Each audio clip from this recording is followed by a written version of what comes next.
You're watching SEC All Day, presented by IHG Hotels and Resorts.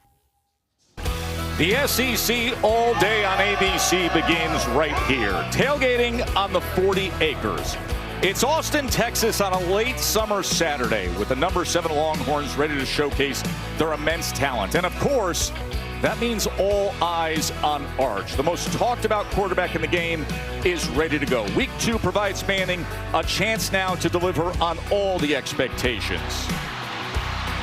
As we welcome you to the SEC on ABC. ABC College Football is presented by Starbucks. 7th-ranked Texas, a program that has won 24 of their last 25 home openers, facing San Jose State to get this 2025 season at DKR Memorial Stadium underway. Good afternoon, everybody. Glad you're with us again. Joe Tessitore, as always, with my partner Jesse Palmer. And Jesse, we've rarely seen anything like last week when it comes to the hype surrounding Arch Manning. And with that, of course, comes a lot of scrutiny, comes a lot of critics. But now here, he has a great chance to gather some momentum. I think Arch Manning is a really good player, Joe, who played a very bad game against Ohio State. And I think two things can be true at the same time. When it comes to Arch Manning hype, I understand why it's there. He's big, he can throw it, he can run it. And when you watch the film, he makes throws that tell you this guy could be a first-round pick. But in that game against Ohio State, he really did struggle. And the shocking thing is he missed a lot of really easy throws. His mechanics were all out of whack. So I think, Joe, a lot of people today are tuning in because they want to see how Arch Manning is going to respond. Certainly everybody expects Texas to win this game. But I think it's really important that Arch Manning play well and really get that confidence back early here. Coach Sark and the Horns out to show it all off today. Arch Manning and the Longhorns. We'll hear from Katie George and have kickoff when we return to Austin, Texas.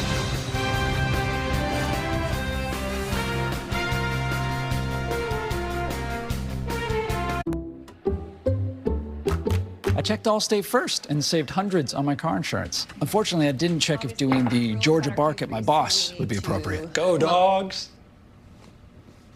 Yeah. So we need to... Circle! And it's not. Checking Allstate first was smart. Barking at my boss, dumb.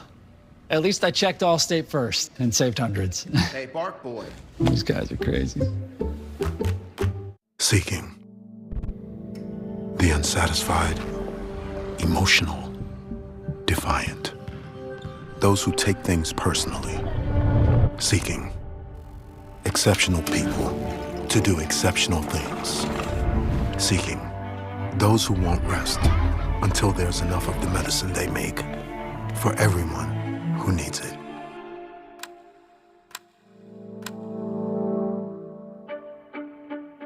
The SEC on ABC heats up today. We are primed for an SEC showdown. The Palace on the Prairie is ready to rock. The SEC on ABC, today at 3:30 p.m. Eastern.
you missing? And he said, I don't know. He doesn't see it. He doesn't hear it. He doesn't look for it. He said the only form of social media that he has is a private Instagram account where if anything Texas-related pops up, he clicks not interested, so he doesn't have to see it. And then in the most respectful, polite way possible, he said he doesn't care what other people think. He doesn't care what we say on our broadcast or what other people say on their shows. All he cares about is his teammates and his coaches. And he was disappointed in the way that he played against Ohio State because he felt like he let those guys down. He didn't play to his standard. And while the outside world might have a different standard for Arch Manning, he doesn't buy into it. And that very attitude test is the reason he's going to rise above it all. Katie, I couldn't agree with you more. And wouldn't that be a great lesson for everybody to have that kind of attitude? The private IG account, not worrying about what anybody thinks. The national reaction, the media narratives from last week, the hype, to this week, the criticism. And this guy's just going about his business, and he's going to be out there right away as Ryan Niblett will have the return for the Longhorns, and he makes his way out just beyond the 24-yard line. All right, Jesse, so here comes Arch Manning. And remember, last year did start 2 games here at home when Quinn Ewers was injured. Well, he's got to get better fundamentally. We talked about how the mechanics broke down up at Columbus, and there were times where if his eyes were in the wrong place, by the time he got them right, his footwork wasn't there, and he was throwing the ball sidearm. He has to make sure in this game that everything is aligned, and it's something Sark told us they really got back to in practice this week, focusing on those fundamentals and mechanics. When everything's working together, that's going to help him be a lot more accurate today. You see the numbers from last year for his 2 home starts when he completed 68% of his passes. They go with the tap to Moore, and DeAndre Moore with a chunk play for Texas to start this game. Well, a little misdirection early from Sark, and it gets a lot of movement from San Jose State going one way and DeAndre Moore and his speed going the other. Offense, They're going to walk it number back. 13. 10-yard penalty from the spot of the foul. Remains first down. That's on the receiver, Parker Livingston. Yeah, he's over here at number 13, going to be getting a block. This is Moore coming this way. Livingston's a big receiver at 6'4". He just got a little too handsy wrapping around the defender. You see right there, that's an easy call for the referee. So that negates the big play by DeAndre Moore.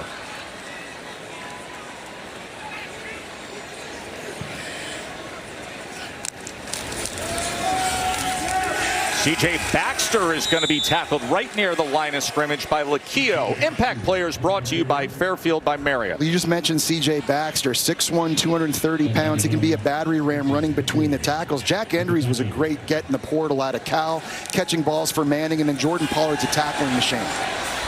Manning's going to wind it up, take a shot downfield. It's overthrown and incomplete. The defensive back, Jalen Thomas, was trying to make a play for it. The intended target was Ryan Wingo. Well, I think that's a ball you'd like to see Arch Manning either check down or take off and run with. He had Wingo on the post, but you see here he kind of gets tied up, and at that point, that ball shouldn't get thrown. I don't even think Wingo thought he was going to give it a shot. That's when I think if you're Steve Sarkisian, you want to see Manning work through his progressions and go somewhere else with the football. 3rd down and 14 for Arch and the Horns.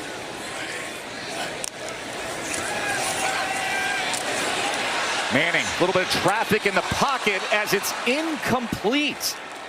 So the penalty backs them up, and then unable to move the chains on the first series. It was intended for the true freshman McCutcheon as Manning trots off the field. It was Jordan Pollard coming on a blitz. We just talked about him being an impact player. He's going to loop all the way around, and he's just able to get a piece of Arch Manning right as he throws this football, and that forces a little bit of an errant pass to the inside. And how about San Jose State's defense, Joe?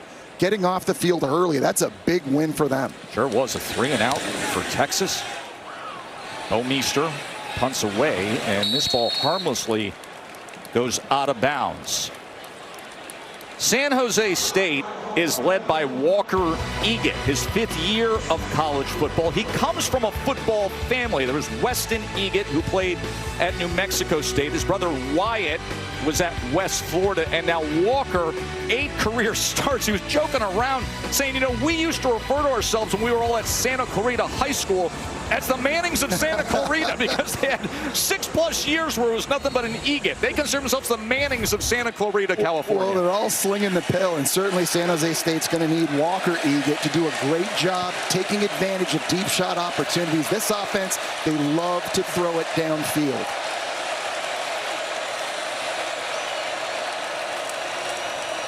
Floyd Chalk will take the carry, and Chalk able to get through the first wave of would-be tacklers out to the 49-yard line. Well, you talk impact players for San Jose State. It starts with Danny Scudero at wide receiver. He is fast. They're going to throw his way often. Colin Simmons, one of the best young pass rushers in the game, and Anthony Hill Jr., easily one of the most versatile linebackers you'll see.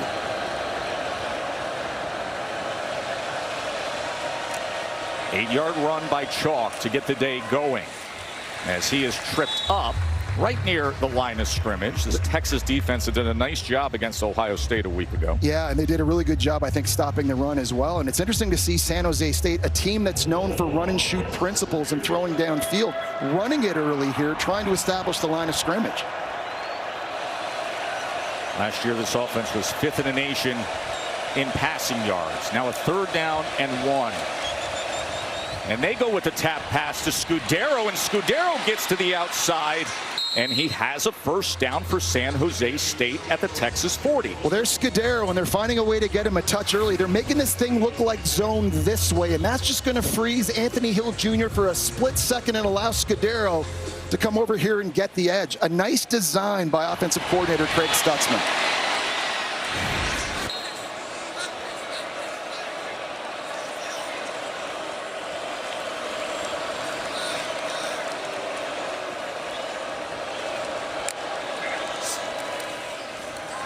Eget threw it to the outside, intended for his favorite target, Scudero.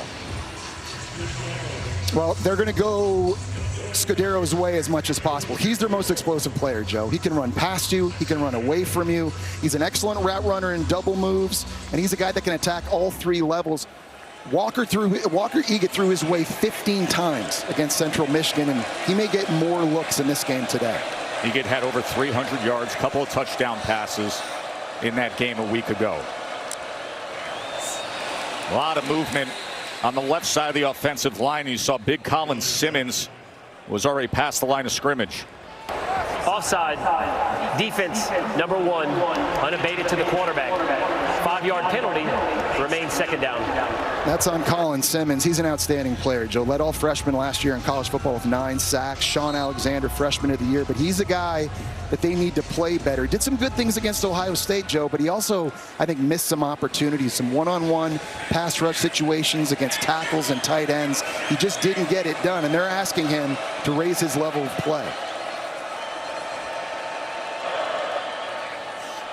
2nd and 5, play action, pressure on Eget, who gets it out, but Scudero was not even looking back as Anthony Hill was applying pressure. We talked about his versatility, and he's got speed for a guy that's 6'3", 240 pounds, but he can also rush the passer. Now, in a 3rd down situation on the 35-yard line, I'm interested to see what San Jose State's mindset's going to be. To me, Joe, this has to be 4-down territory.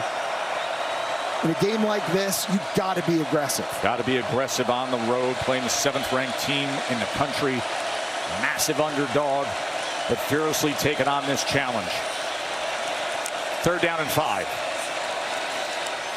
Eget on the slant, and he gets it complete, and he does so to Cooper Hoke. And with that, it's a 1st down for the Spartans. That's a really nice job. It's a slant route up top coming all the way against Jalen Gilbo, and he's able to cross the defender's face, get low, and make a nice catch. Very athletic play, Joe. You know, Cooper's mom, Tisha, was on the World Cup champion 1999 women's soccer team. Isn't that something?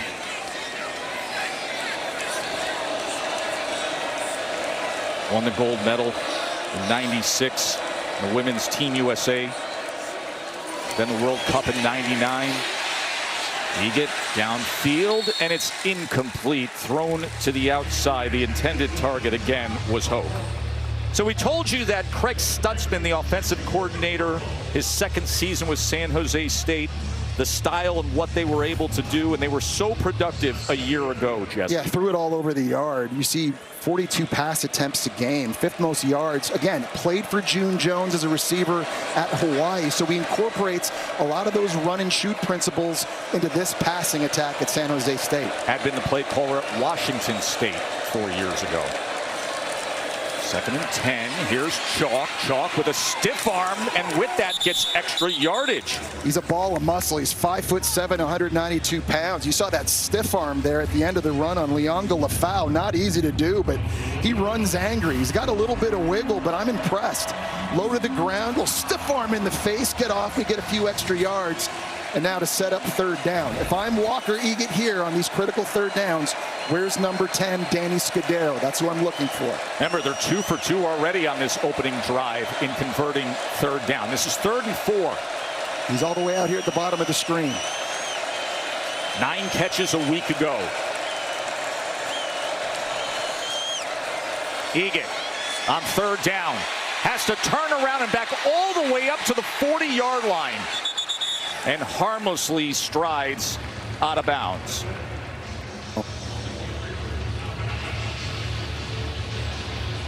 All right, now this looks like San Jose State bringing out the field goal unit here, and this was a bit of an adventure a week ago in a loss against Central Michigan.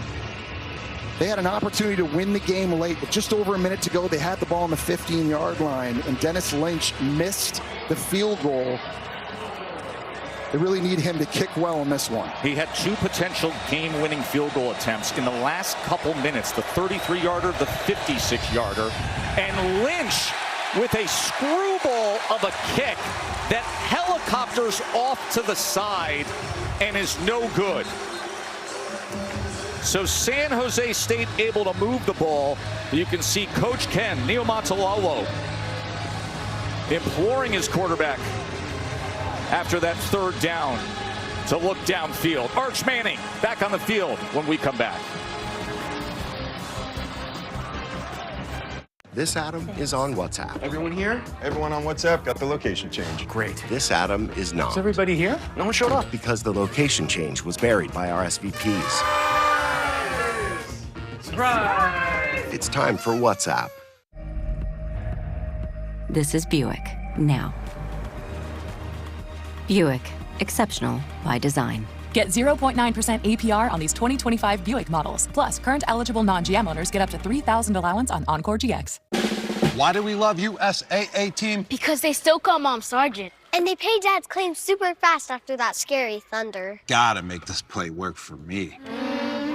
USAA membership, always the smart play. Become a member today. I stand alone with fire inside. With passion burning in my veins. Don't mind Kevin. He's on week 4 of his DoorDash streaks. This week he's got the delicious Arby's beef and cheddar. That's a lot of eating energy. Win every week with DoorDash Streaks. Opt in, order every Saturday, build the savings. When Verizon gives you a free phone on any plan, you use AI a lot. Gemini, show me the concealer. The long, thin tube in the middle. Like a lot. Get a Google Pixel 10 Pro on us. Boyfriend of the year. I'm the Modelo Recruiter, and I'm always scouting for full-time fans. Check out this year's recruits. The teen transfer, married into the team, but acts like he's married to the team. The playmaker can get the ball through the uprights without setting foot on a field. The early season hopeful doesn't hope that this is her team's year, knows so. These fans deserve a Modelo, because football isn't really football without you. Introducing the Armor All Podium Series, an elite line of car care products developed with our team at Oracle Red Bull Racing. Precision engineered to bring out the best in every car. The Armor All Podium Series, the world's most elite car care. The Loaded Italian has classic flavors with an Arby's flair. It's more American Italian than Italian, just like the Pope. And people line up to see him. Arby's, we have the meats. I'm Morgan. I have 3 kids, and I work with the LAPD. I have an IQ of 160. This is where he attacked her. she was abducted. You knew that already, didn't you? Yeah, I thought it'd be nice to let you have this one. Welcome back to Austin, Texas. And Arch Manning wasn't able to get into a rhythm. They went 3 and out on their first drive. Took a deep shot. He probably needed to work through the progression, check it down early, and then later in the drive on third down, a little bit of pressure forces the errant pass. It's really important that Arch is able to have success here early on this drive and find some completions. So there is Texas's first yardage gained in this game. Katie. Yeah, Tess, Texas starting running back Trey Wisner is not available today. He's out with a lingering injury. Steve Sarkisian said holding him today is best to hopefully ensure he's healthy long term. C.J. Baxter will get most of the run, but Sark said he's excited to see what backups Jared Gibson and Christian Clark do with their opportunities. In case you didn't know, players are now getting paid money. Yes, as was very obvious by the amount of gold and diamonds around Trey Wisner's neck right there. If we haven't mentioned what happened on July 1st, the House versus NCAA settlement, there's an example of it. Hello, Trey Wisner. 26 pounds of iced out Cuban links on Trey Wisner's neck right now. By the way, that was a nice throw in rhythm to Ryan Wingo on that last throw. It's the first time that Arch Manning really kind of looked comfortable early in this game. Did I mention I used a payphone down the hall when I was in college? All right, here we go. First down for Arch Manning. Play action, turns it back around. C.J. Baxter is upended, tackled for a loss by Noah McNeil-Franklin. That is such a great job by Noah McNeil-Franklin, not getting fooled by all the movement and misdirection happening in front of him. Steve Sarkisian's known for a lot of this stuff. You're pulling a lineman, you're rolling out one way, you're throwing the screen back the other side, but you're seeing the veteran presence of a fifth-year senior in McNeil-Franklin staying home and making a great play. 2nd and 15 after that tackle for loss. Play action. Arch, traffic again, as he's going to use his legs, of course, wildly skilled in doing so as he makes his way to the 45. It'll be 3rd down from there. Right now, San Jose State is really mixing up a bunch of pressures, and they're trying to give different looks. That time they brought the corner blitz. You're going to see it here. Baxter's able to pick it up, but Arch Manning's eyes come down right away. It's a good decision to go get what he can get. Now a critical 3rd down, and this was an area they really struggled last week against Ohio State, Joe. They were only 1 for 8 on 3rd and 4 or more. They've got to get more efficient, and it starts with protecting Arch Manning. 3rd down and 6. Only a 3-man rush. Oh, and it's incomplete off the hands of Ryan Wingo. Well, that time the protection was outstanding, and San Jose State only rushed 3 guys. You've got Wingo on a dig route, and Arch Manning puts it right into his hands. You can't throw that thing any better. Oh, you got to catch that. I mean, that's right in the hands. You're going to go advance that, and it's a big play on offense, and it's been that kind of game early here for Texas offensively. 2 drives, and now their 2nd punt for Texas. Bouwmeester, the big Aussie, punts away. And a fair catch by Thomas inside the 15-yard line. Texas only has 16 total yards after 2 drives. Bevo's got to fire them up a little bit here at home. More to come when we return to Austin.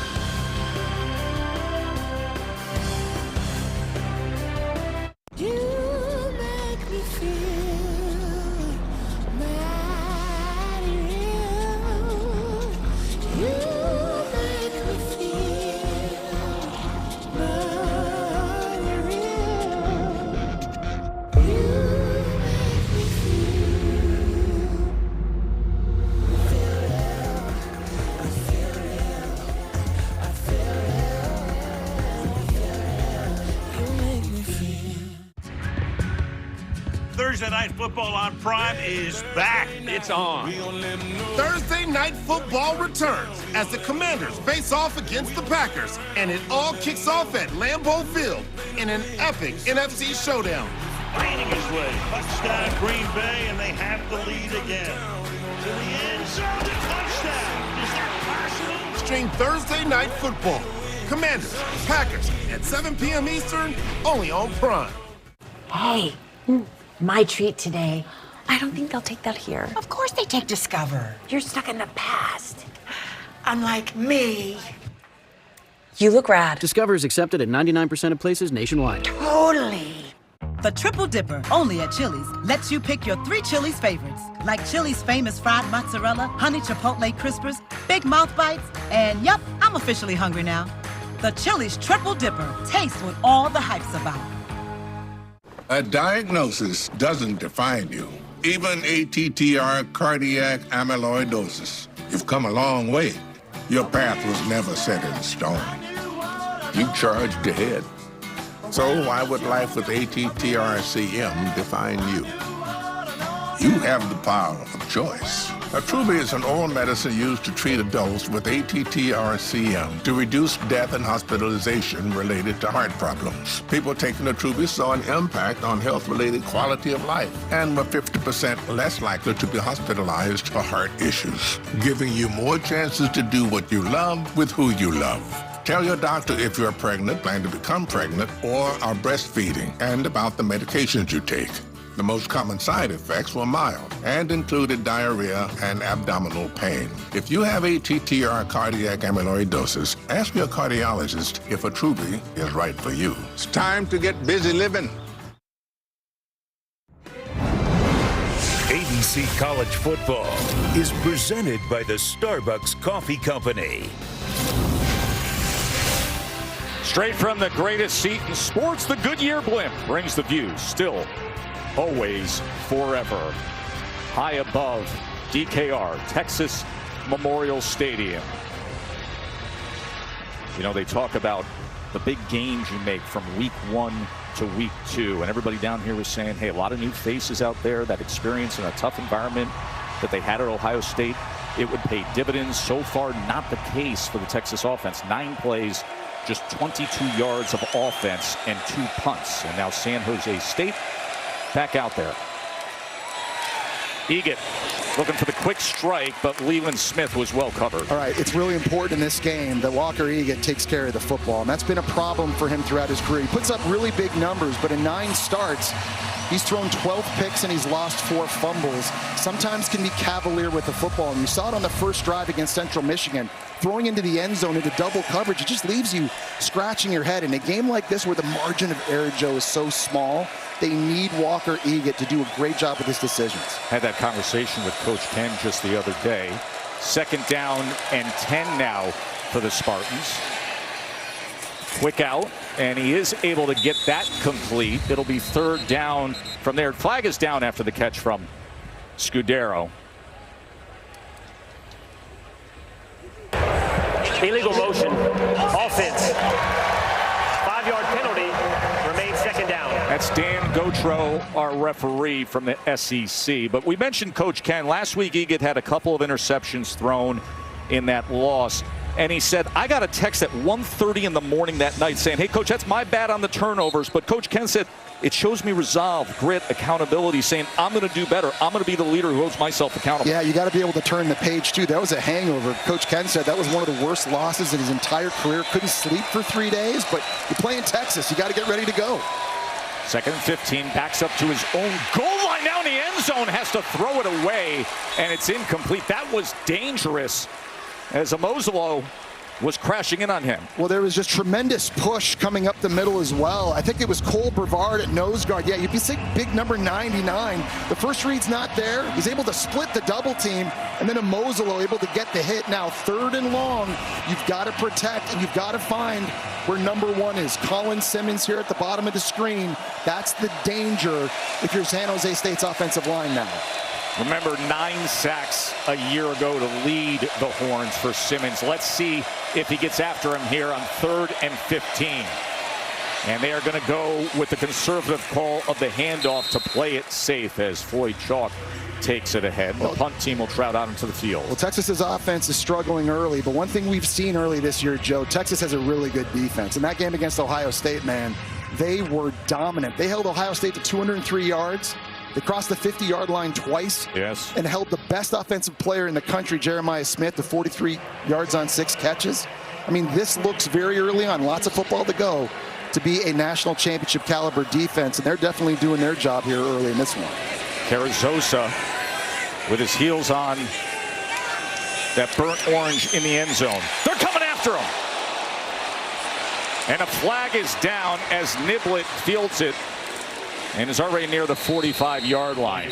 The question is this going to be contacting the kicker or roughing the kicker? Texas had about 4 guys get back. Personal foul, roughing the kicker. Defense, number 16, 15-yard penalty from the previous spot. First down. It's interesting, in talking to Jeff Banks, the special teams coordinator, yesterday, he said they scouted it and they knew that Taft could get a free run at him, Jesse. Yeah, well, they sent everybody that time. Again, 4 guys getting in there, but they make the contact. I don't think it was actually Taft that hit the kicker. No, it wasn't. It was Malik Muhammad, actually, that did it, but the personal foul gives a fresh set of downs now on offense to San Jose State. That's a big mistake for Texas. There's Jeff Banks. He is one of the best special teams coordinators in the country, former great specialist himself. Also has the tight end room here, and they're very high on the young crop of tight ends that they have offensively. But right now, it's San Jose State, after the penalty, staying on the field. So a first down out to the 29-yard line. Radcliffe patiently waiting for something, and he's able to scoot ahead for a good gain on first down. You know what's interesting? I'm watching the tempo of San Jose State, and you and I are used to seeing them in our film study go a lot faster than this. But they were worried about the heat here in Austin, Texas. They think that it could get down to about 100 degrees on the field. And because of that, they wanted to be careful not to run out of gas too early in this game. This is much slower of a tempo than you're used to seeing San Jose State play. By the way, as is all of college football seemingly this year, we'll get into that conversation a little later on, of the difference we are seeing in just the nature of the sport. Fewer plays, more huddles, and of course the new clock rolls. Katie, what can you tell us in terms of the heat down at field level? Well, I don't know if you guys have noticed, but it's pretty ominous here. So we've got a lot of cloud cover. It looks like it could possibly rain or storm. Down on the field on this turf, it's probably about 80 degrees. It's not the heat, guys. It's so unbelievably humid down here. 3-yard rush by Radcliffe for a first down. Katie, if it makes you feel better, Joe has 3 fans blowing out right now.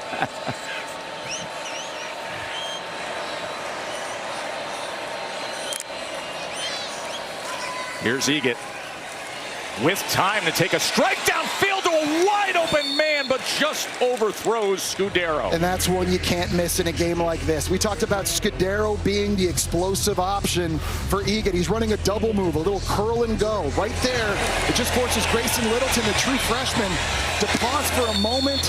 And Eget, normally very, very accurate on deep balls, but to win a game like this, if you're San Jose State, Joe, you just feel like you're not going to get a lot of chances like that, and when you get them, you got to hit them. And they had it.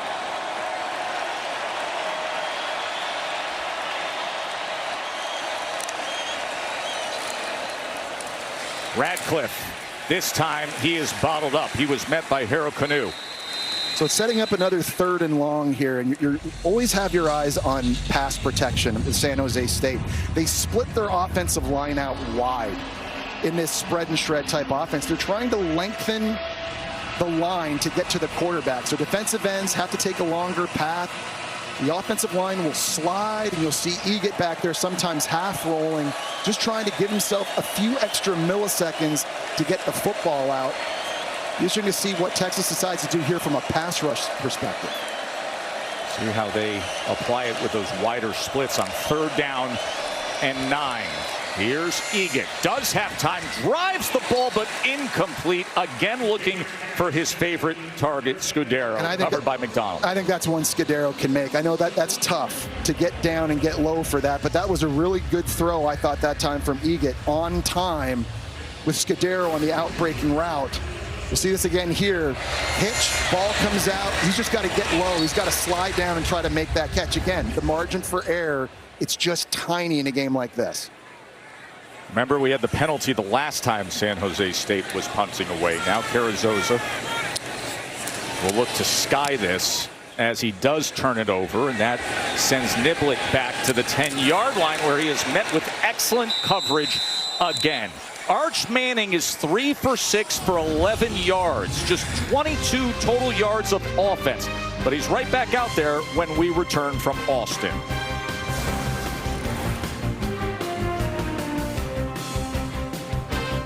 Domino's Best Deal Ever is back because we know you love to get the most out of your pizza by getting the most on your pizza. Get any hand-tossed pan, thin crust, or New York-style pizza with any toppings for just $9.99 online.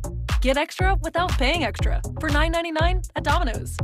I think I like sports now. No way. The gecko was just spotted down the street. I've always wanted to meet him. Ever since Geico's 24/7 emergency roadside service got us out of a jam. Sounds like you got more than just savings, my dudes.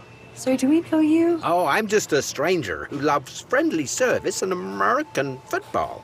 Okay. Something to drink? Oh, yes, spot of tea be lovely. And a root beer with lots of ice. You know, you kind of look like someone. Get more than just savings. Get more with Geico. My cousin Daryl. Oh, he does look like Daryl. On a troubling Fansville by Dr. Pepper. Our first away game and we're lost? Pull over. I'll get directions. And more Dr. Pepper. What is this place? Those kids, why aren't they watching college football? And nobody's tailgating? Don't they know it's Saturday? Hey, you know how to get to the football stadium? Football stadium? We don't kick off until Sunday here. Jerry Jones? We're in Pro-Town. We gotta get out of here. Let's go. Wait! College football, it's a Pepper thing. At Fairfield, every moment of a perfect game day shapes your fandom. Be ready. Wherever the season takes you, Marriott Bonvoy has a hotel brand for every kind of fan. Official hotel partner of the NCAA. At AT&T, we guarantee our network so you can watch the game together, even when you're away. Here we go, man. We got it. Yes! Go! Yes! My wife is having a baby. Staying connected matters. That's why in the rare event of a network outage, you'll automatically get a bill credit for a full day's service. That's all part of the AT&T guarantee. Team, it's been a grind, but I think I've aged you well. Some might say perfect. Who's ready to show 'em who's the cheesiest? I woke up feeling the cheesiest, coach. Cheez-It, official sponsor of the college football playoff. Choose joy. Choose the road. Choose your people. Choose your shot. Take it. Choose to get in there. Even better, get out there. That's it. Way out there. Choose your calling. Choose to really care. Choose to go for it. Just choose. We craft cars for those who choose to do more than simply move. I wake up. Choice is the ultimate luxury, and now it's yours with Taco Bell's $5 box, $7 box, and $9 box. Now featuring the cheesy street chalupas. That's Lux. For less. The $5, $7, and $9 Lux Cravings boxes only at Taco Bell. Let's kick it off.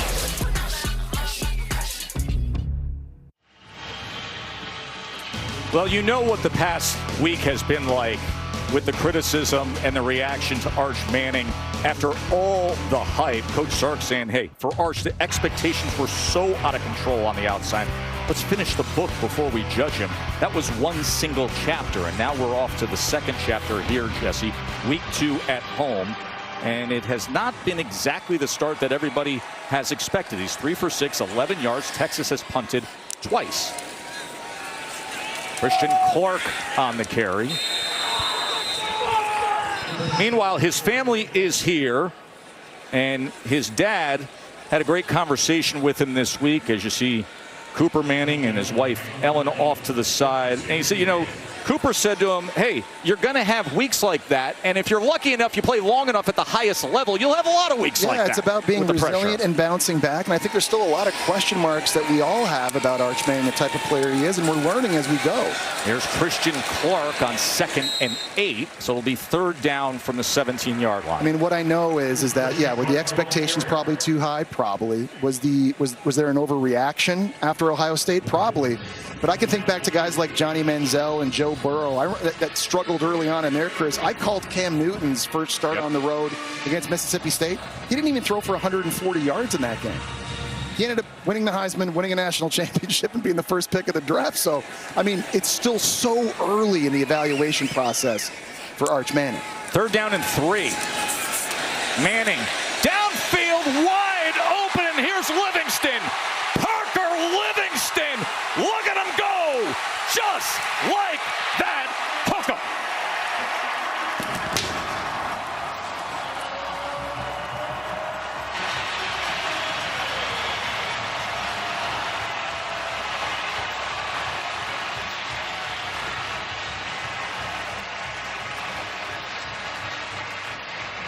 And just like that, Joe, one play can change everything from a momentum standpoint and from a confidence standpoint. That time, Arch Manning giving a lot of time, really nice route down the field by Livingston on the wheel, and it's an explosive play, and Texas's offense finally comes to life. Livingston, who last week caught their only touchdown at Ohio State, was also the intended receiver on the failed fourth down in the end zone in the fourth quarter, and goes for an 83-yard touchdown as Manning found him in stride, Jesse. Wingo's running a post outside. That takes two defenders and occupies them, and that allows the wheel route to be wide open up the boundary. Two defenders in the back end occupied by one deep route, and they're worried about the speed of Wingo. There's a little bit of a slip, obviously, by the defender in San Jose State, and Livingston shows you the wheels. Not already his second receiving touchdown now in 2 games. This is a young player, only a redshirt freshman, but I think is going to make a lot of plays in this offense in the passing attack for Steve Sarkisian in Texas. He generated a ton of buzz in fall camp. Livingston was one of the players when you talked to people down here in Austin and you say, who's flashing? Who's really elevated their game here in fall camp? Number 13 was the name that came up time and again, Jesse. Well, and you could see it even in the Ohio State game too, Joe. In the second half, when there were big third and fourth downs that Texas really needed to have, that's where Arch Manning was looking to throw the football. And so he obviously has a confidence level there. They have good chemistry. But for Arch Manning now, hey, okay, I know things weren't great first 2 drives. You just stay even keel. You don't get too high, you don't get too low. You just threw a touchdown pass. Don't get too high. Now you got to take the field again, and on offense, lead them down the field. Katie? You know, guys, on Thursday, C.J. Baxter told Arch Manning, you don't have to be Superman. You have so many guys around you to help. Baxter said you normally have Wisner, me, Wingo, Moore, Livingston, the list goes on. And then you have one of the best defenses in the country to lean on. You don't have to play perfect. We're here to support you. We believe in you. And play loose. When you have fun, that's all that matters. I mean, pregame, you could see it. Baxter's trying to loosen up Arch because Arch told us yesterday, when he's playing fun and in the moment, that's when he's at his best test. And Katie, you were sitting across from C4, C.J. Baxter, yesterday. He turned to you and he said that, and then you turned to Arch and said, now, what do you think about this guy? And he said, he's one of the smartest players I've ever been around. He thinks like a quarterback, and that's what Arch respects when it comes to C.J. So they have a dynamic relationship.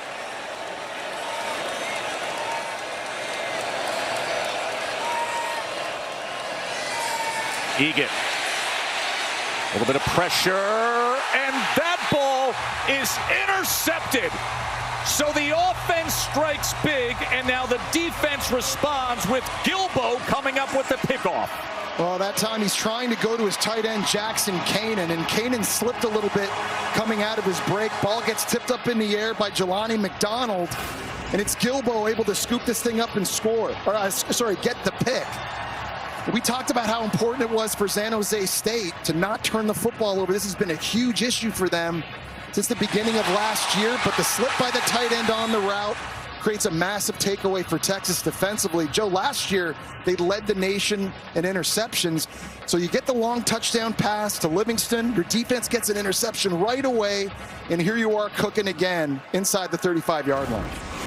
So now Arch Manning back on the field with great field position at the San Jose State 34-yard line.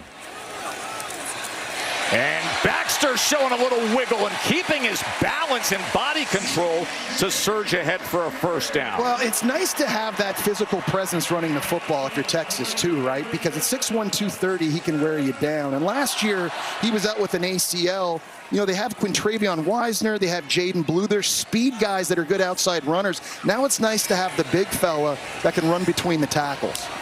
See a little bit of rain coming down here in Austin. Here's Ryan Wingo as they utilize the quick game. So the 83-yard touchdown pass to Parker Livingston, and then Arch goes back, and you can see him looking up at the big jumbo and saying, that's the way we want to do it here. Keeping a little bit of that momentum that he gathered, the better form he had in the fourth quarter against Ohio State, and then a slow start here at home until that. Well, it just takes one play to galvanize an entire team, right? The long touchdown pass right away, the defense gets it back. Like, that's the textbook definition of complementary football.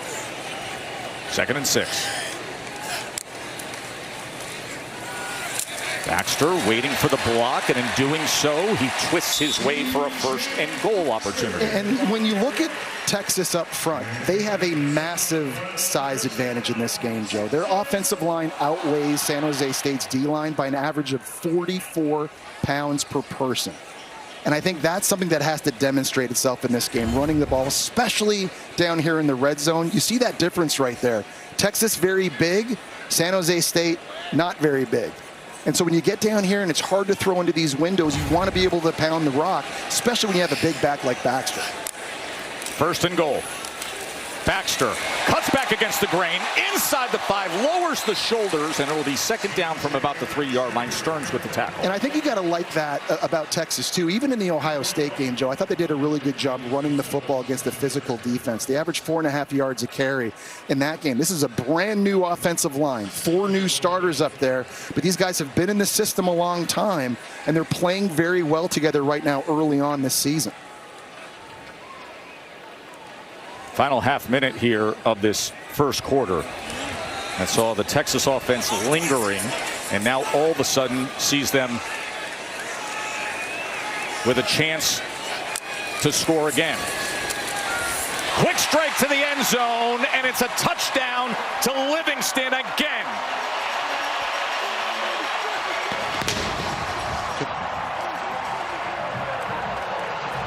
From 83 yards to 3 yards. 2 touchdowns.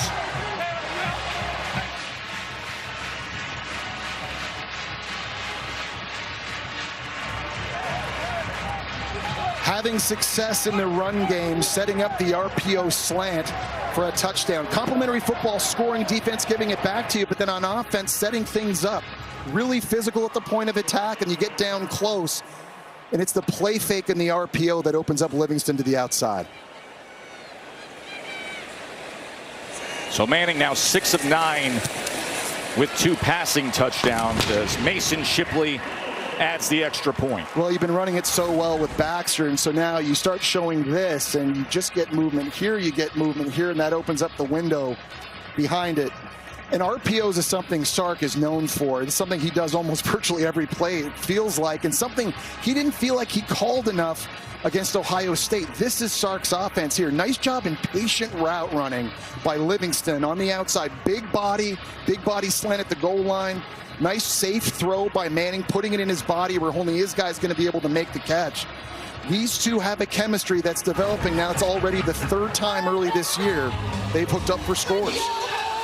Remember, it was the short field that started that, as they were set up at the 34-yard line because of the interception secured by Jalen Gilbo, veteran defensive back.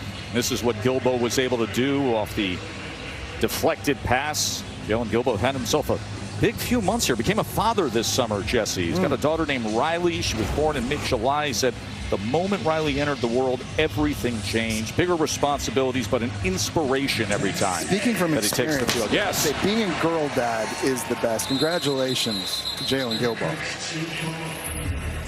Remember, SEC all day on ABC, presented by IHG Hotels and Resorts. And coming up next, it's Ole Miss against Kentucky. And then 7:30 Saturday Night Football presented by Capital One. Number 15 Michigan against number 18 Oklahoma. That game is coming your way. Bryce Underwood. You talk about hype surrounding young quarterbacks. How about Bryce Underwood? Tons of talent. I can't wait to see that game because while he's talented, it's his first big test on the road in a hostile environment, going up against one of the better defensive minds. Remember, Brett Venables now calling plays on defense for Oklahoma. All of a sudden, Walker Eaget and the Spartans blink, and they're down 2 touchdowns here at Texas. Eaget, and a man right in his face, but he was able to get it out and complete to Cooper Hope. So it started slow, but that first quarter finished red hot for the Horns as Arch Manning with 2 touchdown passes to Livingston. The SEC on ABC, presented by Starbucks, returns after this message and a word from our ABC stations.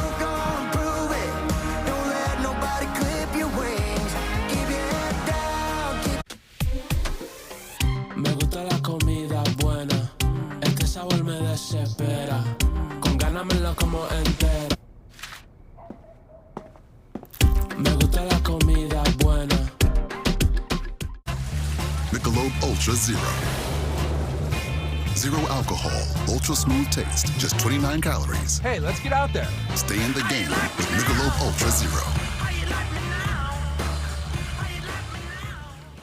Even when U.S. Soccer star Mallory Swanson isn't on the field, she always makes the perfect play. With a Bank of America customized cash rewards Visa card, she'll earn 6% cash back in the category of her choice, like online shopping, for the first year from account opening. My name is Ned Sampson. I'm so happy to be finally here as new editor-in-chief. Remember the 5 W's. Is that a gang? It's who, what, when, where, why. So not a gang. Future of journalism, meet present of journalism. You do not need to be intimidated by us. No question is too stupid. Do you think an over-reliance on anonymous sources damages public trust? Who wants to take this one? I feel like I'm monopolizing the conversation.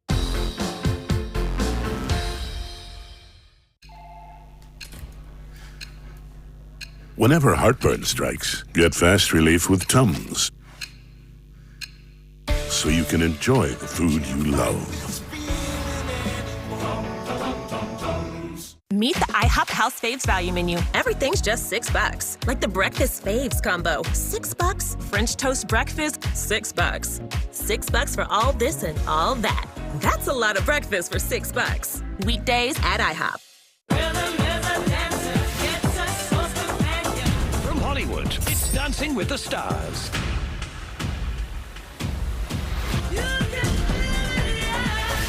Dancing with the Stars, September 16th on ABC. We form a bond stronger than blood because ours is a family forged in fire. We have a major storm heading towards Nashville. 911, what's your emergency? We need to get people evacuated now!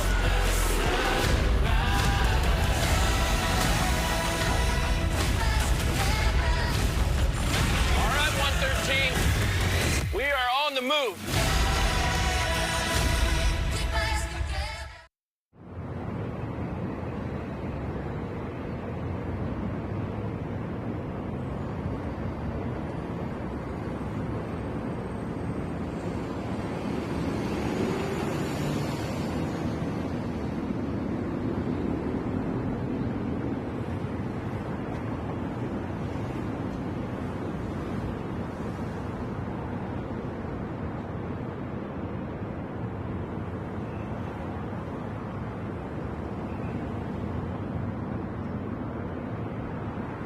Welcome back to Austin. We're on the sidelines with Ken Niumatalolo. Coach Ken, your defense got off to a great start, but an explosive and an interception make this a 14-point game.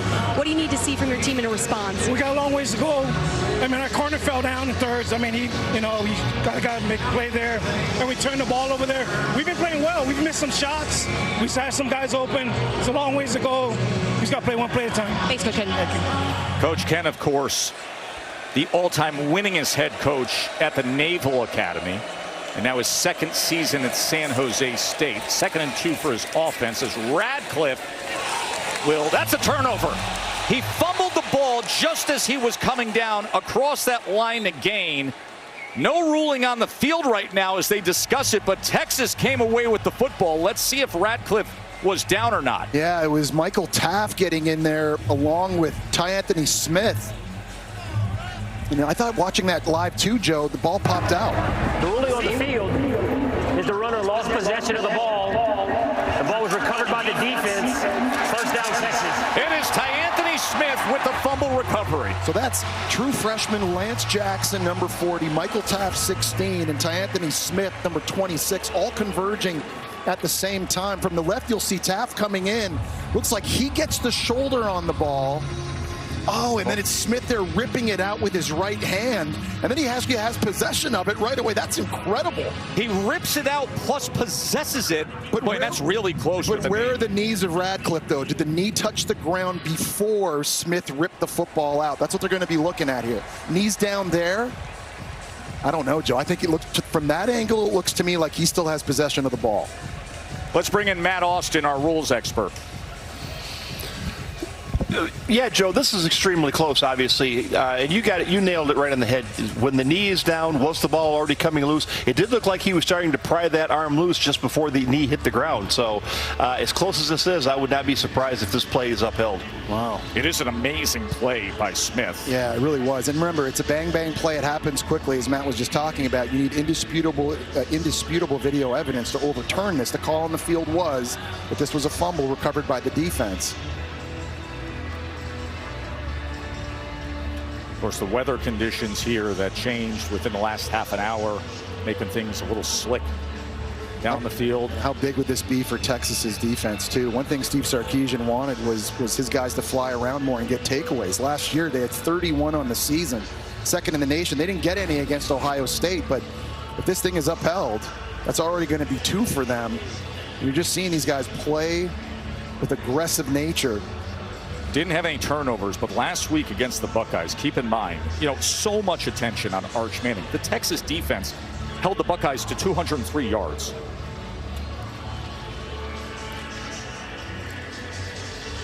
You see Smith, they are loaded with 4- and 5-star talent across the board. Guys that are elite pro prospects, guys who are coming up, and you see it at every level.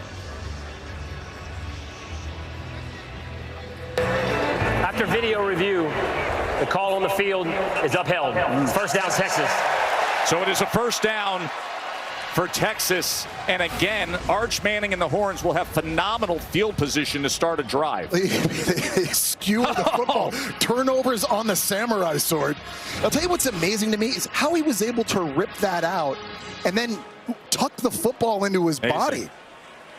That was unbelievable strength that time by Smith. And now I'm starving for a good kebab post-game. You? I am. I know a place. Some nice saffron with rice underneath. At the Soho House here in Austin, Texas. The Moroccan. The Turkish. The Turkish meatballs. Yeah, don't sleep on it. Soho House. Let's go.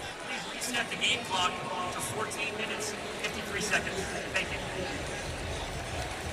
Glad you're with us here from DKR, home opener for the Horns. So I wonder, in a sudden change situation right here on the 36-yard line, if Steve Sarkisian decides to get aggressive here and take a shot. You oftentimes see that with offensive play callers in this area of the field. Speedy Ryan Wingo's in the slot to the near side. Here's the play action, a chance for that shot. Downfield, gets it complete. Andres into the end zone.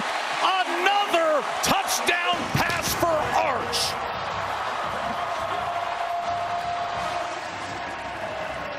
"36 yards to Jack Andrews, the transfer from Cal." And that is such a phenomenal job by Texas's O-line, giving Arch Manning time, because that route by Andrews took forever to come open. I mean, he was lined up at tight end. He had to fight off a defensive end, then fight through the linebackers to get all the way to the other side of the field, up the wheel route, up the seam, for Arch to hit him. And you see every coach, Dwayne Aquina, all of them congratulating Arch Manning. And you can almost see it. It's not just a smile. It's like an exhale that he's been waiting to have, Jesse. Like weight is coming off his shoulders. There's no question. But listen, he's not doing it all by himself. He's getting a lot of help here from his teammates as well. Look at this pass pro up front. Big, look, this is the target right here. He's running the seam. It's going to take a long time. He's got all day to throw it. Arch Manning has come alive. The offense has come alive. The defense has 2 takeaways, and Bevo is hooking them.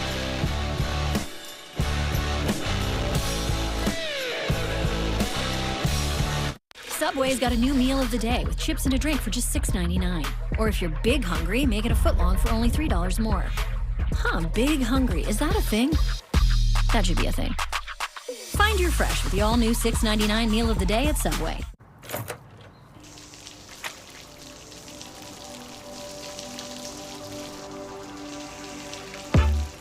I never thought this would happen. When disaster takes control of your life, we got you.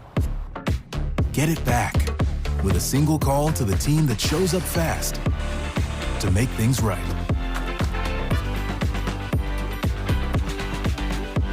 ServPro, like it never even happened.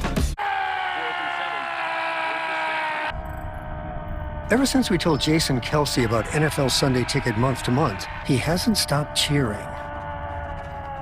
NFL Sunday Ticket month to month. Now join and cancel anytime. Remember your ABCs. Always be clogging. And the Walmart app has over 500 million items. Walmart has dancing shoes? Who knew? Who knew? The Walmart you thought you knew is now new. Okay, Nate, it's just one smile, okay? One smile, and then we can go home, okay? No, that's too much teeth. Nate, come on. You gotta look at the camera, honey. Nate, listen to your mother. Buddy, look up, okay? No, that's too far up. This isn't working. DeVito, you're in. Tommy DeVito, backup Nate. If only there were backups in real life. Hey guys, follow me on this one. But at least there's Progressive to protect your home and auto. See? Now that's a smile. Okay, now everybody look at DeVito on this one.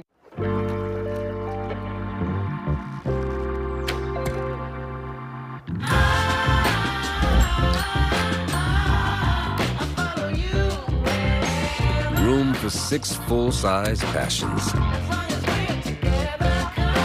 The Lexus TX, 3-row luxury. A car that doesn't elevate everyone's experience is a car that stops short of amazing. The extra large New York style pizza at Papa John's is only $9.99 right now. $9.99. Bigger pizza, bigger bang for your buck. Get to Papa John's before this $9.99 price is gone. Because the best things aren't around forever. Better ingredients, better pizza. Papa John's. America loves Monday Night Football. And now, are you ready for GMA Monday Morning Football? And this Monday morning, Joe Buck will be live from Chicago on GMA. Because no one does Monday Morning Football better than... Good morning, America. Good morning, America.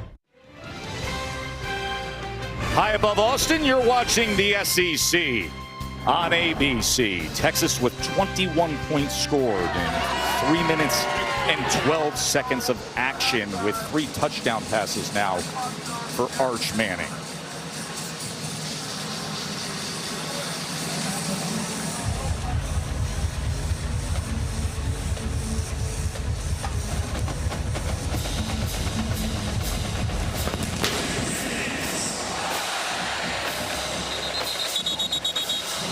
If you go back to the fourth quarter last week against Ohio State, really a microcosm of the kind of day it was for Arch Manning. There were some really good moments. Jack Hendry's here on a wheel route. Check this throw out by Arch Manning. He's got to fit this between a corner and a safety. That's a first-round draft pick throw. The problem is literally plays later in a critical 3rd and 5. Ryan Wingo wide open on a drag route. Defender gets caught in the mess. And this ball sails on Arch because of bad mechanics. He's late seeing it. He doesn't get his feet set, throws wide open. You see that arm slot come down, Joe, sidearm, and it kind of gets away from him. Fundamentally, Arch Manning has looked a lot better early in this game. And since starting 2 for 5, he's been on absolute fire since, going 5 for 5 with 3 TD passes. I want to ask you a little more about that, with what your eye sees and one of the conversations that the three of us had with Coach Sark yesterday as Chalk takes it ahead, because Sark turned to us yesterday and says sometimes, Jess, he gets sped up, like the clock in his head is going too fast, and then he tries to make up for it with his arm. And you mentioned that sidearm release. Yeah, because if your eyes aren't right and you finally see the receiver open up late, you've got to get your feet set quickly, and then your arm follows. If your feet aren't set, all of a sudden you start to kind of go shortstop sidearm to get it out quicker. Egan! Oh, he is just mashed. First it was Ethan Burke right in his face, and then Colin Simmons takes him down. Ethan Burke made the play, though, and he beat a tackle, and he's right here. He's going to beat the tackle. He's going to beat the running back. It does not matter. Ethan Burke with a good first step. Great hands on the swim move. He forces Egan to have to hold on to it. And then Colin Simmons and company come from the other side to clean that up. Really nice job on the pass rush. So now it's a 3rd and 13 after Colin Simmons' sack.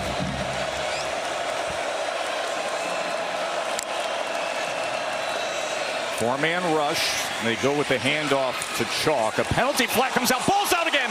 Ball is out again, and it is picked up by Trey Moore and returned, as he is out at the 1-yard line, but we will see what the flag carries with it.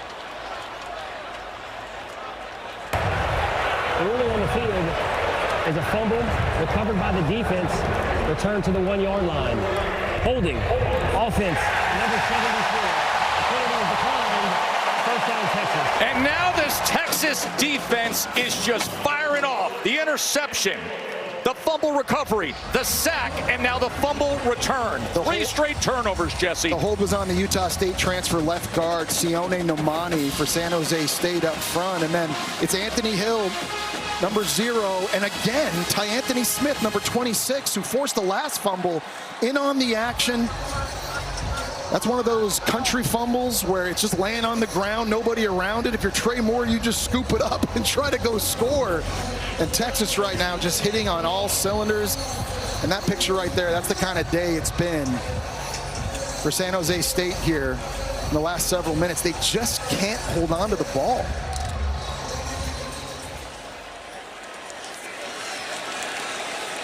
And now a jumbo look with extra tight ends in the backfield for 1st and goal. Baxter trying to get up and over, but he was denied. A good job by Funga, the nose tackle, Nafa Funga from American Samoa in the middle of that defense for the Spartans. I think he's their best D lineman. I really enjoy watching him on film. He's only 6'2", but he's 305 pounds. Plays with low pad level, and oftentimes down here, low man wins. He's got a big smile on his face right now because he's feeling it. He's the one guy that's really active and makes plays for them. You know the big defensive lineman where it looks like you can't tell if they're wearing shoulder pads or not wearing shoulder pads? That's him. That's him. That's him. 2nd and goal. Nick Townsend is the fullback in front of Baxter. Baxter following Townsend and in. A rushing touchdown for C4. Flag is down to 2-yard line.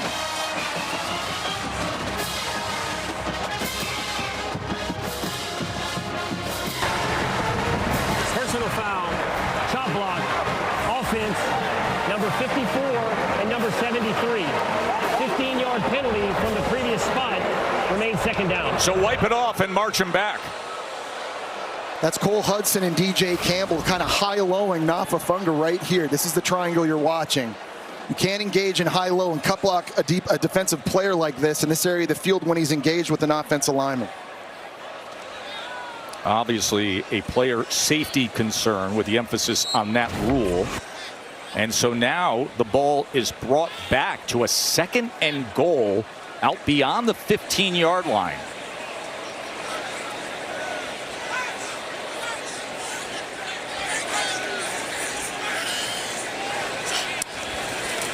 Manning, empty look on 2nd and goal from the 15 to the end zone. And how about a score? And that's 4 for Arch. Jack Endries again.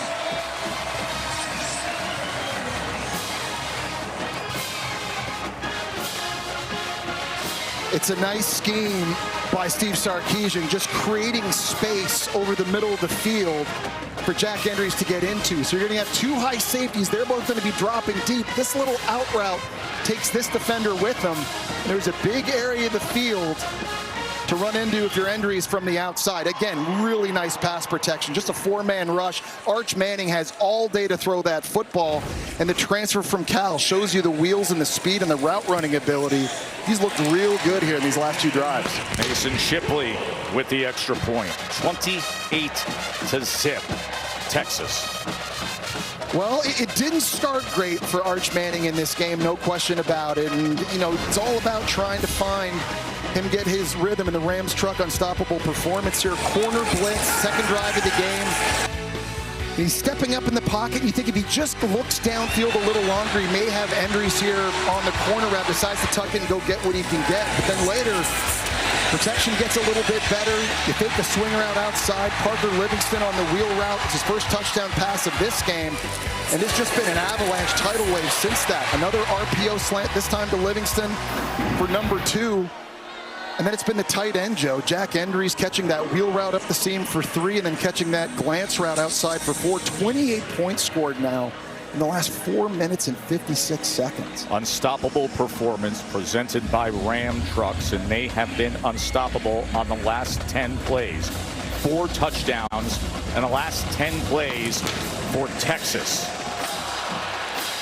And let's say good afternoon to Kevin.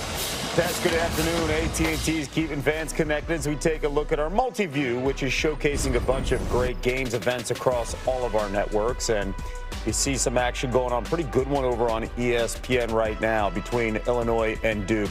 You get all of this right on the new ESPN app. Back to you guys in Austin.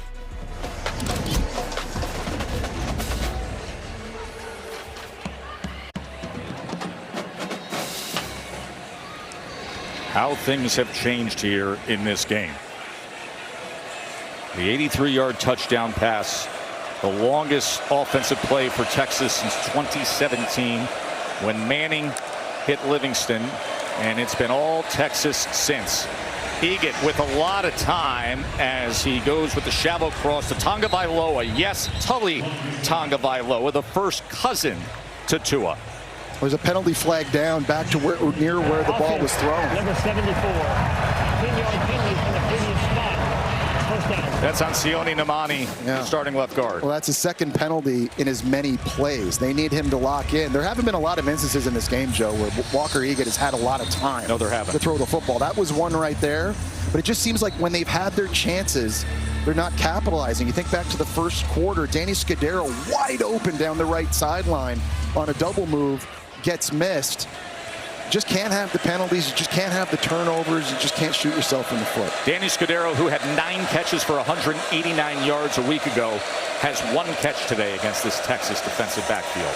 First down and 20. Egan gets it out quickly to Scholes. But I think you got to give Pete Kwiatkowski, the D coordinator for Texas, a lot of credit too. He's got a good scheme going on right now, and he's taking away Scudero with double teams, and he's forcing Walker Egan to have to hold on to the football. You've seen him pump fake a lot, and then when the timing gets thrown off, everything has been falling apart in this passing attack, and it's been allowing Texas to make some big-time plays. There is PK, Pete Kwiatkowski, one of the best defensive coordinators in all of college football. And what they've done in terms of recruiting the elite talent at every level of this defense, it really shows up.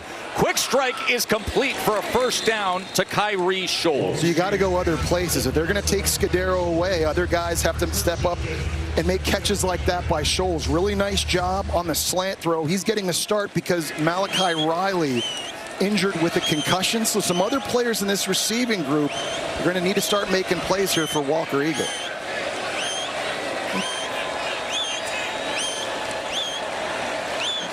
$16-yard completion to get the first down. Oh, Simmons with a free rush on Egan as the flag rains down immediately. And that was a well-thrown ball as Scholes was coming back to collect it at the Texas 42. Offside. Defense number 1 in the neutral zone at the snap. The penalty is declined. First down. That's an incredible play by Walker Egan. First off, avoiding Colin Simmons. I don't know how he was able to make him miss. And then you're running out to the right. Cole Brevard at 350 pounds is bearing down on you. And good job by Kyrie Scholes not quitting on the play, running the comeback route. Nice, accurate throw.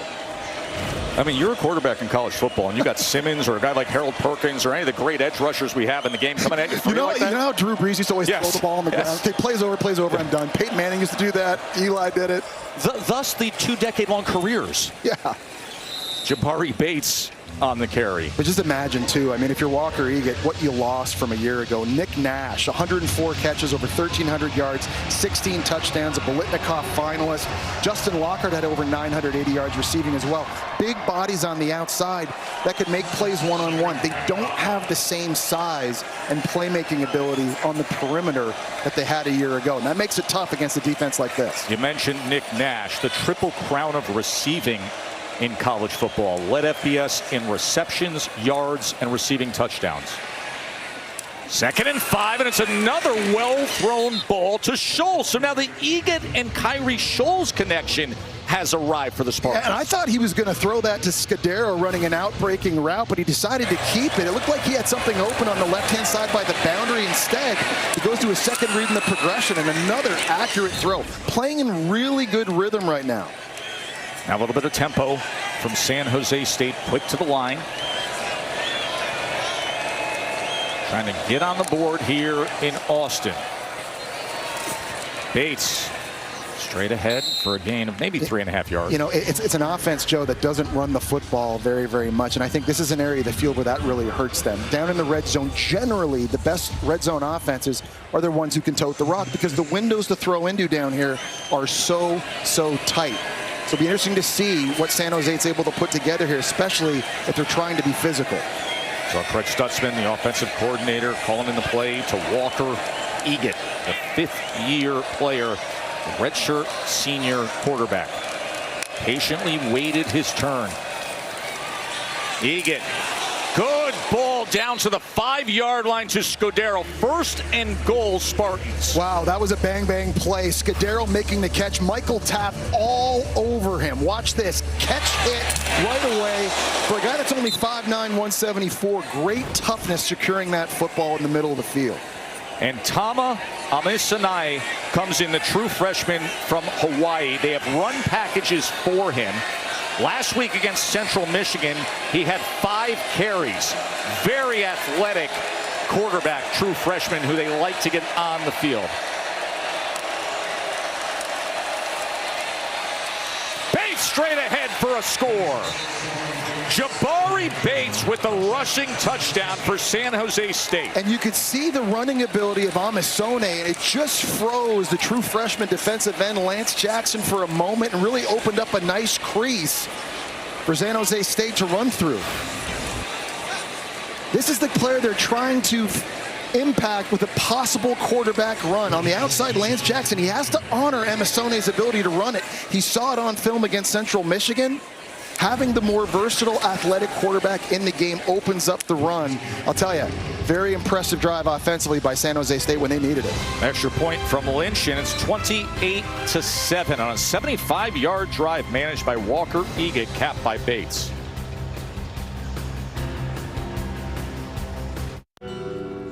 Smasher's taking us all the way.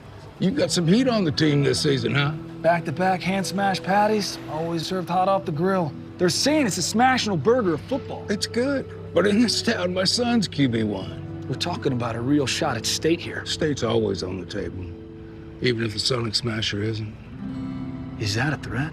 It's whatever you want it to be, Hoss. Let's get one thing straight here. I'm starting the Smasher. Sonic Smasher, the QB1 of burgers. If you love to travel, Capital One has a rewards credit card that opens up a world of possibilities. With Venture X, you earn unlimited double miles on everything you buy.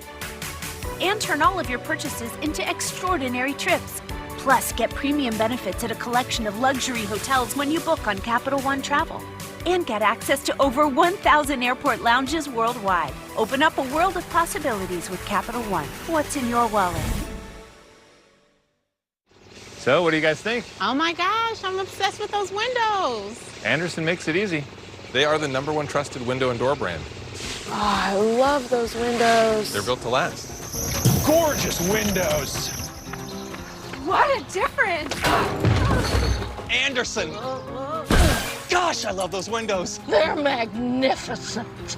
You know, in a world where a lot can go wrong, trust your home to Anderson. I trust them. I trust them more. George and Junior need to replace their brakes, and an AutoZoner helps them find a deal on the right parts. Don't miss the end of summer sale with great deals and rewards. Now until September 22nd. Get in the zone, AutoZone.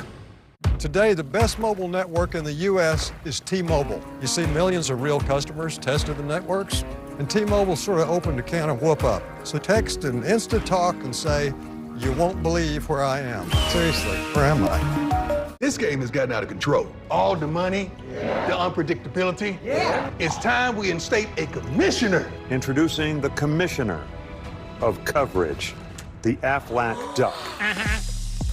Commish, when health insurance falls short, who pays you cash to help with your medical bills? Aflac. The commissioner has spoken. I love that duck. Get help with expenses health insurance doesn't cover with Aflac. An official sponsor of ESPN College Game Day. Y'all could ask about it at work. ABC College Football, presented by Starbucks, is brought to you by the Sonic Smasher. Buy one, get one free in the Sonic app. Live free, eat Sonic. College football rankings are brought to you by Chick-fil-A as we look at the new top 10 after what happened in week 1. Well, you see even teams that lost those big top 10 matchups still staying in. Obviously, Texas still in this group, Notre Dame as well, even Clemson. And, you know, there's a new metric that's getting adjusted a bit with the committee this year that we'll start to see in November of adding more weight and giving more value to big games and playing good teams. And so no surprise to me, really, to see those teams staying in the top 10 based on how those games went, even though they lost. They go with the short kick, and it is fielded and brought out to the 42-yard line by the tight end Jordan Washington. Tomorrow, Sunday NFL Countdown. Aaron Rodgers will make his Steelers debut. That comes against the Jets. Of course, what to expect from Micah Parsons. Packers against the Lions. It's 10 a.m. Eastern. And then Monday Night Football kicks off with the Vikings and Bears at 8 p.m. on ESPN and ABC, the all-new ESPN app. Peyton and Eli are back on ESPN2. Hey, speaking of Micah Parsons, by the way, he is a mentor to Colin Simmons, the great edge rusher for Texas. The recent, of course, NFL headline grabber with the trade. But since high school for Simmons, Parsons has acted as a mentor to him, and you see how that pays off as Manning quickly gets it out to DeAndre Moore.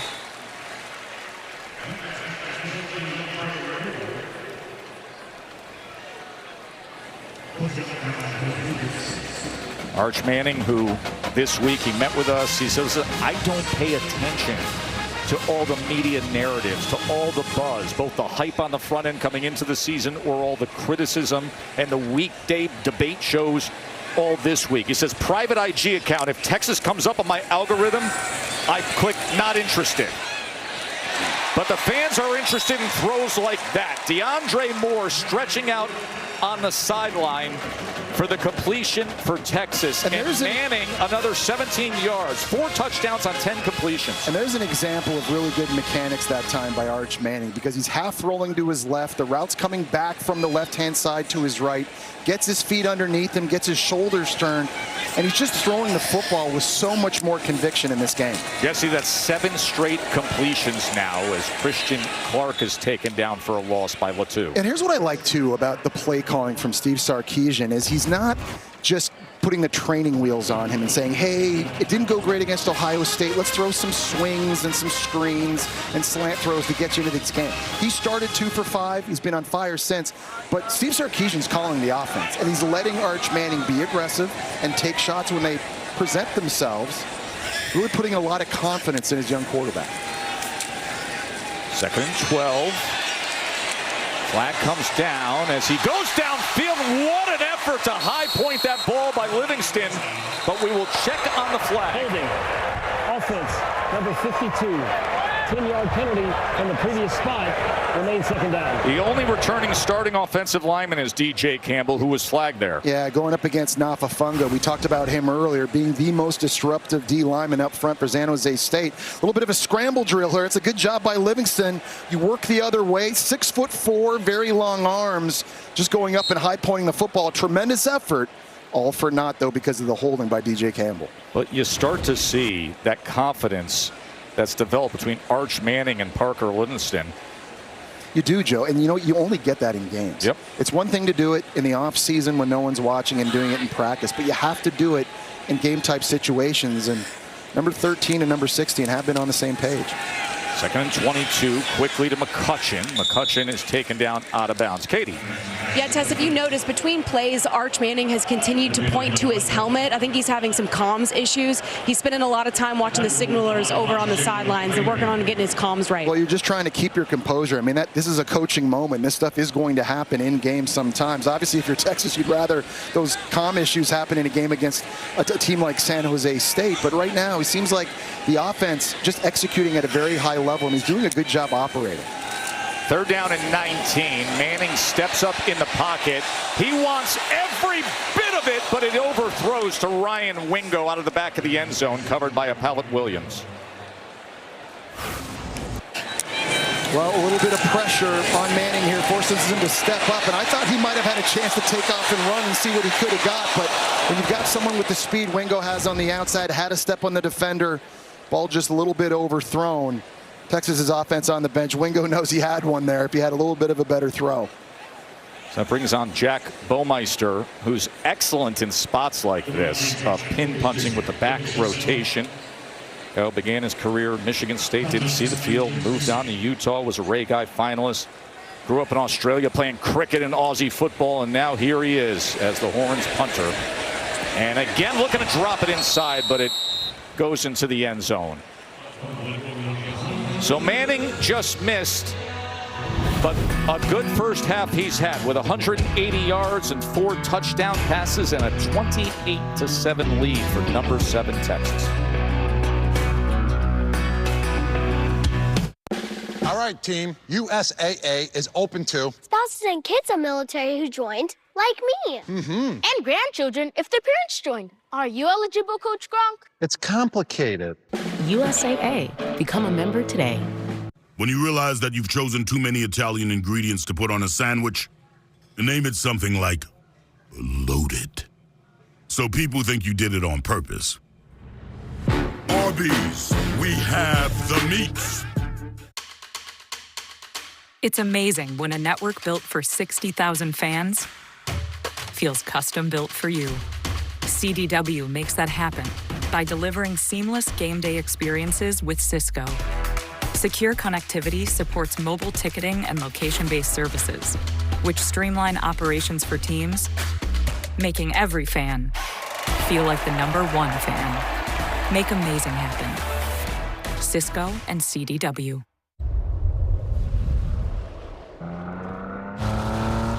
The Nissan Rogue takes hit after hit.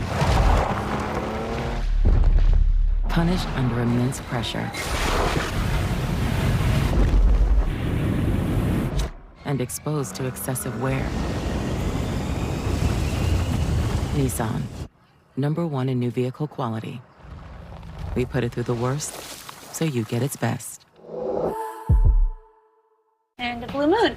Wow, that is a delicious looking orange slice. You know, that's actually my son's slice. Go ahead, you can take a bite.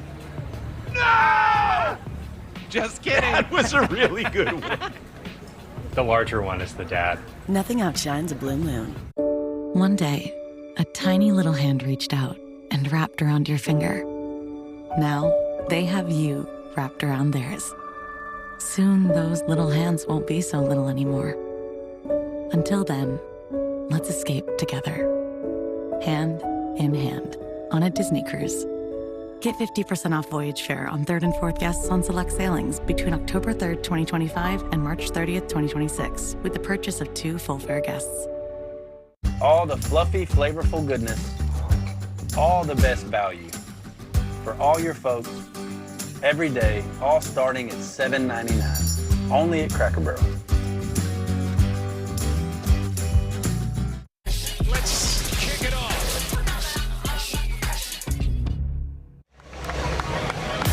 You've never worn overalls a day in your life, Palmer, have I did when I was 2. Hey, you know about it. All the ESPN in one place is the new enhanced app. The direct-to-consumer enhanced ESPN app. You get everything. If it is on ESPN, ABC, you get everything. A day like today, later on, we're going to be watching Michigan and Oklahoma while we're traveling. You're in and out of airports right there on your app. And if you get ESPN in any way, it's no added cost. Just download the enhanced app. I'm not hating, by the way. I like the striped overalls. Well, we can hook you up. We can take care of you. Bringing out the 2-year-old in all of us. The Jay Palmer line should expand to having overalls as Bates takes the carry. Give it a consideration. Good move by Bates as he goes ahead. Really strong run by Bates this time. I've been impressed with how physical they've been. They get him into the second level, and he's bouncing off of Anthony Smith, breaking tackles, staying in bounds, giving it a little bit to Michael Taft. This is a huge drive for San Jose State, Joe. About 5 minutes left. If they could find a way to score a touchdown here, remember, they're getting the ball back first in the second half. 13-yard run by Bates. Bates had the touchdown run just moments ago. Here's Eget off the edge. There was pressure, but he gets away from it. Now directing traffic downfield and has to go underneath to Scholes. Scholes has been one of his big targets here in this first half. There have been a few times we've seen Colin Simmons coming off the edge like that, and Umozolo that time had a shot at him too. Sorry, that was Brad Spence. And they just haven't been able to corral Walker Eget. Good job by Eget extending the play and keeping it alive. So 2nd down and 7.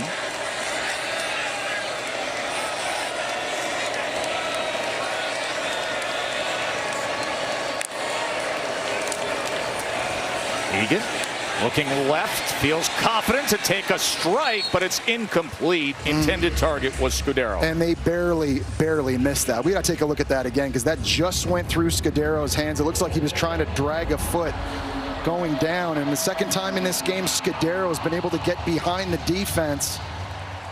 An opportunity for a big play, and now a big 3rd and 7 for San Jose State's offense. 3rd down and 7.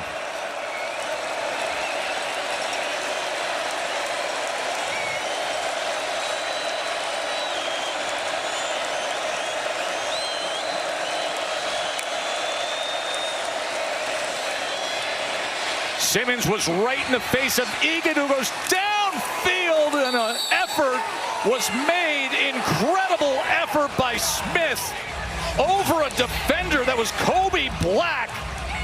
And Leland Smith with an incredible catch. Watch this. He was such a big get for them out of the portal of Purdue. 6'4" ball underthrown. He pins it on the back of Black's head.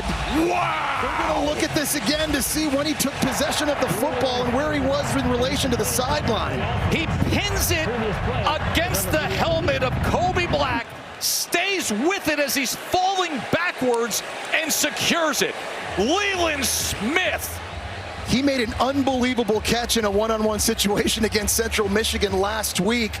I want to know, when does that ball finally, does he have full control and possession of this? Because you don't have it pinning it against the helmet. It's got to come into his right hand. Watch the sideline here. Does he have full control and possession while he's still in bounds? He has it. Does the ball even move? Or is the ball firmly held in the hand against the helmet and then secured by the right hand? Does the ball ever jostle and move here? We've got Matt Austin, our rules expert. What can you tell us, Matt? Joe, Jesse's correct. It's not firm control if you have one hand on it and the other hand's on the helmet. It's when he gets full control on the ground. And what the replay official's looking at is he sliding out of bounds before he gets that second hand on the ball? Because he gets it in his other right hand. There's 2 areas. One, when he pulls it off the helmet, but I don't know if he has control of it until he secures it into his body. They're going to have to determine when he actually had full, complete, continuous control, as Matt's talking about, because he slides out of bounds. And so at what point does he have control? Not right there. He's in bounds now. He still doesn't have full control of it. Now it moves over to the right hand there.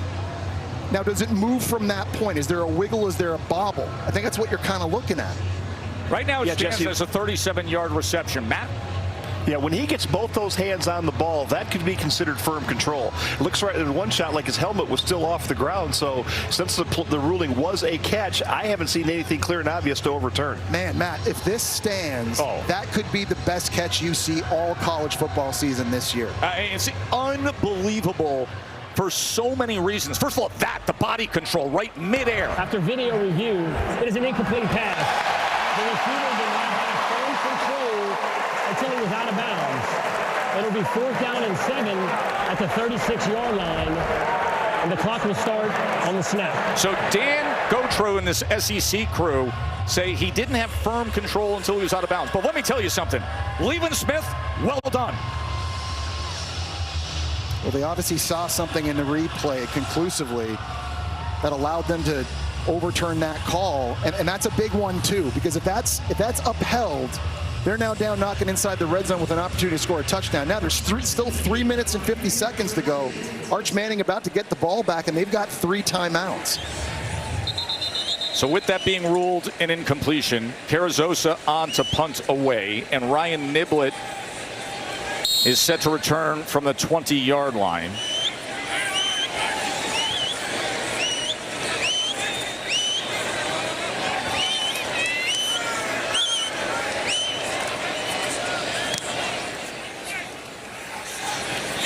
Niblett calls for a scatter as it takes a San Jose bounce all the way inside the 10-yard line.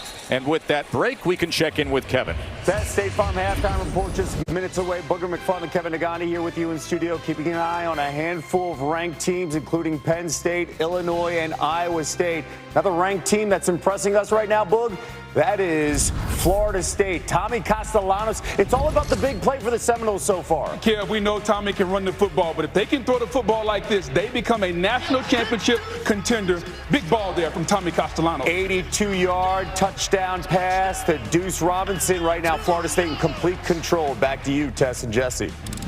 Yeah, Boog and Kevin, that Florida State offense looks a lot different with Castellanos, a quarterback. Defense also, Joe, much improved with Tony White now running the show on that side of the football.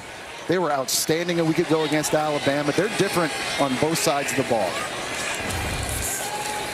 Here's Manning from his own 1-yard line as he threw it to the feet of Ryan Wingo. You and I were down there last week for Alabama and Florida State. We spent a lot of the week with people asking us, hey, what was that? What do we think of Alabama? What do we think of Florida State?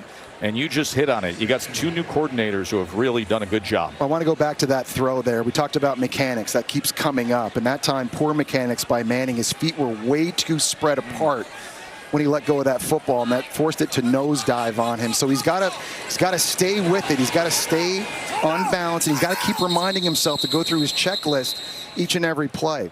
Take us through that, Jesse. Explain that further. On this dig throw here, I mean, this is a throw he should make in his sleep. And look at his feet now. They're underneath him really nice. And there's just it's too much of a stride. He gets too wide open. And this ball just torpedoes into the ground. Really nice job working through the progression, getting his eyes in the right place. But accuracy drops if your feet aren't staying in line with everything that you're trying to do. And I think this is just something that for Arch Manning he's going to have to continue to work on. Just that lead foot spreading out a little too far, opening him up too much instead of stepping more toward the target. I think affecting the accuracy there for Manning. Timeout was called by Texas, 3:51. We had an interesting conversation with that guy right there, Steve Sarkisian, one of the great offensive minds of the generation. He made a comment about today versus last week in terms of the offense, because he was saying, last week he felt like he called an NFL-style game. And he said to us, our offense needs to be our offense in this game. And the key to that is execution, staying ahead of chains, and playing clean. We've seen much more of the Texas style of offense in this game and the play calling. C.J. Baxter bottled up. Yeah, it's Lakio that time making a big play in the backfield. And so another big moment here for San Jose State. I know it feels like this game's gotten away from them with all the turnovers and the success Arch Manning has had here in the second quarter throwing the football. But if San Jose State calling a timeout right here, they understand, hey, if we get a stop on 3rd and long, we get the ball back with 2 timeouts. Plenty of time left to try and score some points and, gain some momentum and take that into halftime. It's interesting to sit back and spend a week with Texas coming off of, obviously, the Ohio State game where, we've said it, everybody said it. It's just the hype and the scrutiny, both on the front end and the back end with Arch Manning, was absolutely ridiculous. The guy playing on the road in that kind of environment, throwing his first passes in a road environment. Yes, of course he wanted to play much better. Yeah. But, even using words like Heisman before we've even started a college football season, right, it just got out of control. Expectations were, in my opinion, probably unfairly high. But I have been impressed watching Arch here. I know things didn't start great for him in the first 2 drives, but he's really settled in. For the most part, mechanics have been a lot better. He's also getting a lot more help. Offensive line giving him a lot of pass protection. Guys wide open downfield making plays. They're 1 for 4 on 3rd down today. This is a 3rd and 11. Manning off the hands of Aaron Butler. Well, that's the play San Jose State needed on defense. Nice job by Caleb Presley and coverage on the outside. He was a 4-star, Joe, coming out of high school. The #1 player ranked in the state of Washington. Bama wanted him. Oregon wanted him. Notre Dame wanted him. Nice job there sitting in the hip pocket of Aaron Butler. Forces the incompletion. And now San Jose State, they're going to have an opportunity with the ball back at midfield to try and steal some points at the end of this half. Perhaps they come after Jake Baumeister, the punter, who's 8 yards deep into his own end zone. He is able to get it off, and Thomas will have a chance for the return from the 49, so it'll be excellent field position for the Spartans.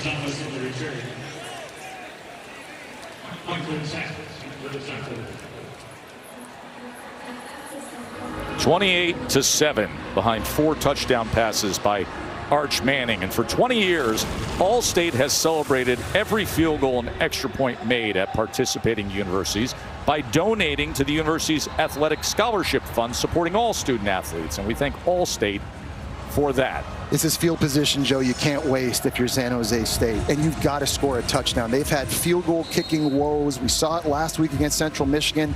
Brutal miss early in this game. I think if you're Coach Ken in San Jose State right now, you're being aggressive, knowing that touchdowns are going to get you back in this game, not field goals.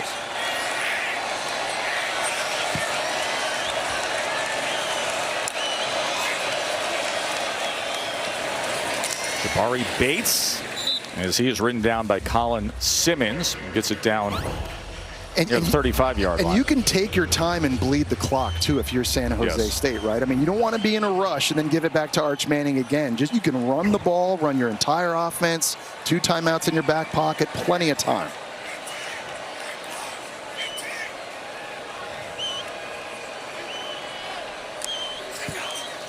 Egan on 2nd and 5. Good protection. Pitch and catch. Scudero first down. Ball came out at the end. Texas is playing it as a live ball. Jelani McDonald on the return for the Horns. It was Anthony Hill who forced the fumble, and Jelani McDonald scooped it up. Scudero looks like he's still down on the ground after that play, but another massive takeaway from Texas's defense. Scudero is slow to get up, but fumble recovery and return by Jelani McDonald. Well, he's the impact player, Scudero is. And you see Hill, 240 pounds, hitting a 175-pound receiver. That ball came out right away. Jelani McDonald, Johnny on the spot. Another country fumble, scoops it up, and he's running down the sidelines. You see Anthony Hill. Matt, the way Anthony Hill came in there almost looked like a right cross to the face. Yeah, the right arm looks like he's wrapping up. Is it a blow to the head? I don't think certainly that was his intent.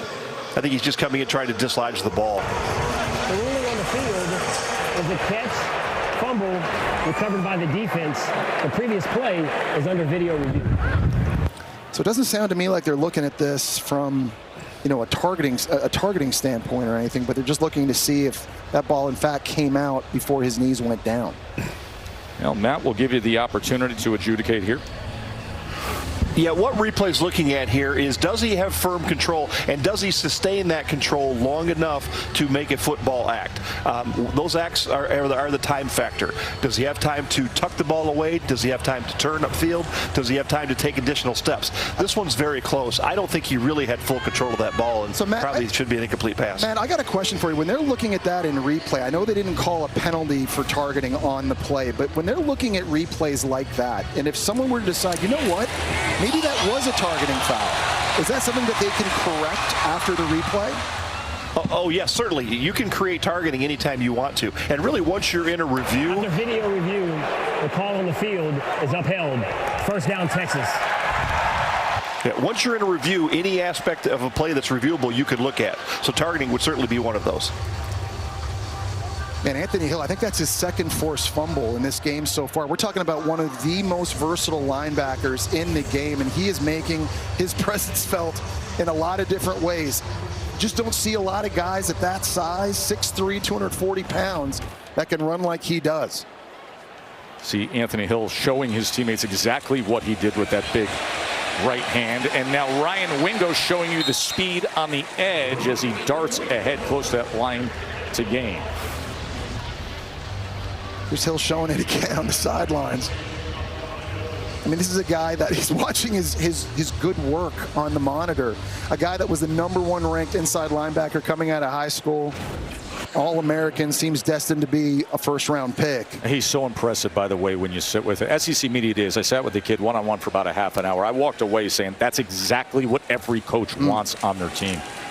He is dynamic on the field and off the field. C.J. Baxter carries it ahead to move the chains. Now, conversely for Texas here, trying to steal some more points at the end of the half. You're going to go to the 2-minute timeout, still two timeouts in your back pocket, so plenty of time for this Texas offense here down inside the 40. 2-minute timeout.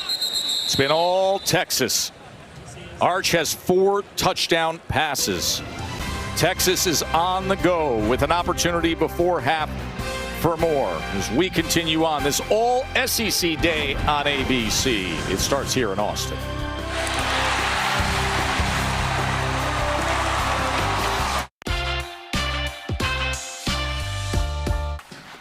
I thought you worked in his house. Oh, I'm wherever he needs to fuel up. Oh.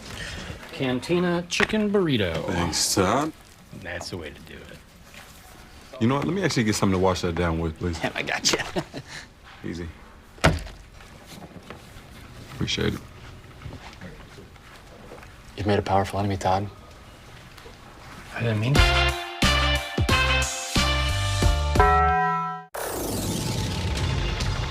Michelin innovates on the road and far beyond, with airless tires designed for exploring new frontiers. Michelin, motion for life. So our wedding's in a couple of weeks. I've been thinking things over. I just needed to tell you this face to face. Oh, don't say it. You're gonna be eligible to become a member of Navy Federal Credit Union because I'm an Air Force veteran. My whole family can join, and you could get unlimited 2% cash back with the Cash Rewards Plus card. I know this is a lot. Wow. All veterans and their families can join. Navy Federal Credit Union. Our members are the mission. Reminder, bent finger appointment. I don't want to wait or have surgery for my Dupuytren's contraction. I want a non-surgical treatment. And if non-surgical treatment isn't offered? I'll get a second opinion. Take charge of your treatment. If you can't lay your hand flat, visit findahandspecialist.com to get started. With Chewy Pharmacy, save 20% and make every pet a healthy pet. Get quality meds to help with anything. Fleas, allergies, or recoveries. Delivered fast. For great prices, for life with pets, there's Chewy Pharmacy. We wanted to make foods using unique ingredients, things like kelp. Shopify provided us this platform to sell our products to anyone around the world. We're Barnacle Foods, and we're powered by Shopify. When your morning schedule is full, but your belly isn't. When your kid's school pickup needs an afternoon pick-me-up. We could all use a little kind in our snack emergencies. A little protein for breakfast, sustained energy from whole grains for a midday snack. Make it a kind day. Oh, man. Yard work piling up? Gear up for fall with great deals on select mowers, UVs, and compact tractors. Bad day to be a leaf pile. This is Rachel. She just started college a week ago, and she's already homesick. Google can't turn Indiana into Arizona, but it can help. My dorm room is bleak. What are some things I can do to help it feel Southwestern desert, but cute, not cheesy? Brightening up your room won't fix everything. Ooh. But when you need your home away from home to feel just a little more like home, just ask Google. What a great scene this always is. The greatest seat in sports is brought to you by Goodyear here on this Saturday in Austin, Texas. San Jose State and the number 7 Texas Longhorns. San Jose State 1-7 all time against the SEC. They did have a win against Arkansas back in 2019. This is a very different beast, though. C4, CJ Baxter. And it'll be a first down for the Horns. We got 2 pullers, DJ Campbell and Brandon Baker, coming this way. And Baker's going to get up on a linebacker, and that opens up the crease. Big boy football up front, right in your kitchen. Here goes Baxter again, as a little bit of tempo from the Texas offense to the 15-yard line. I'll tell you, I think there's a different physicality for Texas this year up front on the offensive line, Joe. I know, again, a lot more inexperienced than what they had last season. And, you know, it's hard when you're replacing the 9th pick of the draft at left tackle and Kelvin Banks now playing for the Saints. But this group, early this year, through a game and a half, they're pushing guys around. All 4 offensive linemen who went off to the NFL made the NFL. And now this reworked offensive line as C.J. Baxter runs behind. Of course, Trevor Gooseby, the left tackle now, he's 6'7", 312 pounds, and can do a 360 dunk. Yeah, and a guy that was forced into action last year because of injuries, played most of the Texas A&M game and all of the Georgia game at left tackle, played most of the Clemson game in the playoff at right tackle. He's been in big games before, no question, and that experience certainly helps them here. 3rd and 3, Manning. extends the play. It may have gotten hit as he throws, and it's picked off by Appellate Williams at the 1-yard line. Isaiah Rivas was involved there, getting a hand on Arch Manning, but Jalen Appellate Williams with the interception as Manning's throw was affected by Rivas. And that was an awful decision that time by Arch Manning, and that's something he's got to know in that situation. In the red zone, you're throwing this away. Safety blitz, Rivas in your face, live to play another down. That goes into the third row. You just can't force it, throw it late out wide to the boundary. He's lucky this wasn't a pick six. Coachable moments. Yes, Arch Manning's thrown 4 touchdowns early in this game, and that's the positive, but you know, there have been some things that he's going to have to continue to learn from as well, and it's important to remember, obviously, you know, only a sophomore, still a young player, but he knows he's played enough football to know better than to do that. So a missed opportunity for Texas to add to their lead before halftime.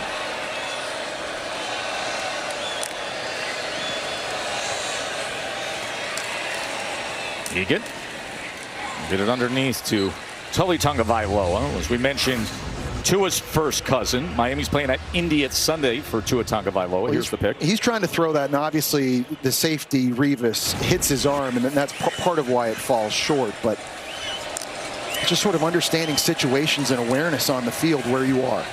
Egan, oh, should have been caught by Leland Smith. Leland Smith, who made one of the most unbelievable efforts we've seen, and then drops that. Yeah, and again, you know, we've just seen big opportunities not work out as a flags on the field.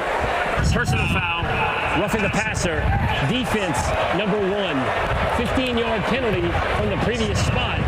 First down. That's a really bad penalty by Colin Simmons that time. He did a great job splitting a double team, and at the end, just frustrated he didn't get there. And the extracurricular activity you don't need. Look at this right here. Does an amazing job getting through that, but when the ball's out, you got to let it go. By the way, 2 timeouts. Ball's on the 40-yard line with 12 seconds to go. This looked like it was going to be another touchdown for Texas moments ago. San Jose State could get on the board before halftime here. 6 Texas penalty for 70 yards. And that ball is complete to the 32-yard line of Tagovailoa. There should have been a penalty called for leaping, I think, right here by Anthony Hill Jr. at linebacker. You're not allowed to jump over a player. I don't know if you're going to see this. He comes into your screen. No, you don't see it there. From the right-hand side, he was coming on a delayed blitz right here. Like, he literally tries to just hurdle the running back on his way in. I'm surprised that wasn't called for leaping. Timeout used by San Jose State as they got the ball down quickly to the 32-yard line with the help from the penalty. I mean, at this point, Joe, if you're Coach Ken, I mean, do you even think about field goal based on all the issues you've had and all the misses? Now, Lynch has really struggled. Yeah, points are big, but with 6 seconds left, I mean, you might have time for a bang-bang play here with 1 timeout left before you take your shot. But it's got to be quick because this pass rush is coming. 6 seconds to go in this first half. Egan does get it out quickly. It's incomplete. He was looking for Scholes. 3 seconds remain. Well, we talk about, you know, the run and shoot principles on offense and how receivers are often adjusting their routes based on what the coverage is. That time, not on the same page with Walker Egan. Now you see San Jose State coming out for the dreaded field goal attempt. It has been an adventure early this year for the USC transfer, Dennis Lynch. Dennis Lynch, who had 2 opportunities and then had an opportunity earlier today. He's gotten into a little bit of a bad habit of coming across his body on his contact point, and that is not well struck again. You see that X-ball style and it leaking out to the right, and that's when the contact point isn't good and you're coming across, as was the case again for Dennis Lynch. So he's 0 for 4 to start this season. Another missed opportunity for San Jose State. That's who everybody's going to be talking about now at the half, analyzing Manning. Here's Sark with Katie. Thanks strengths test. Sark, there was a lot to like in that first half, but what did you see on that interception in the red zone?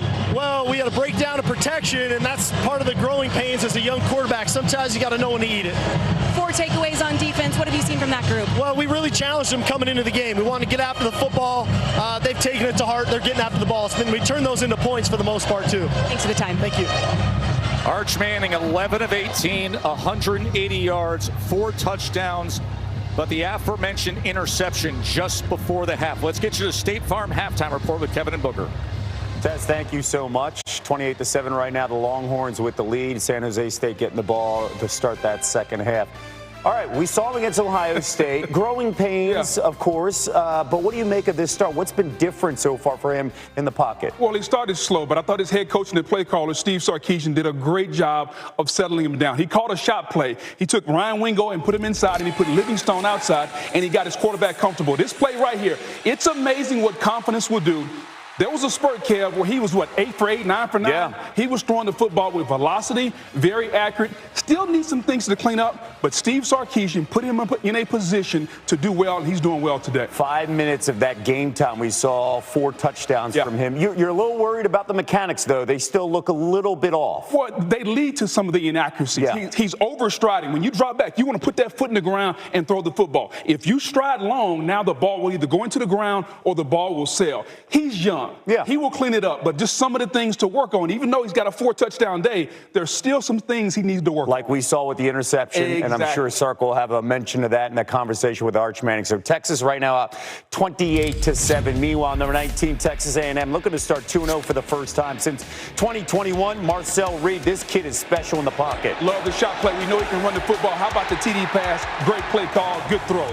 A&M with the lead right now, 17-6. They got Notre Dame next week on the road in South Bend. Much more on Texas. Hey, a shout out to the defense. How about 4 turnovers so far in the first 2 quarters after none last week? I didn't know we were allowed to talk defense on the show. We do that too.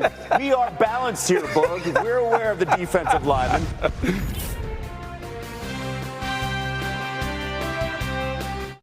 Hey, your barber will be right with you. One barber? Hey, well, I'll get some burgers after this. So in. Just the sides and the top, please. Oh, Sam, keep it tight.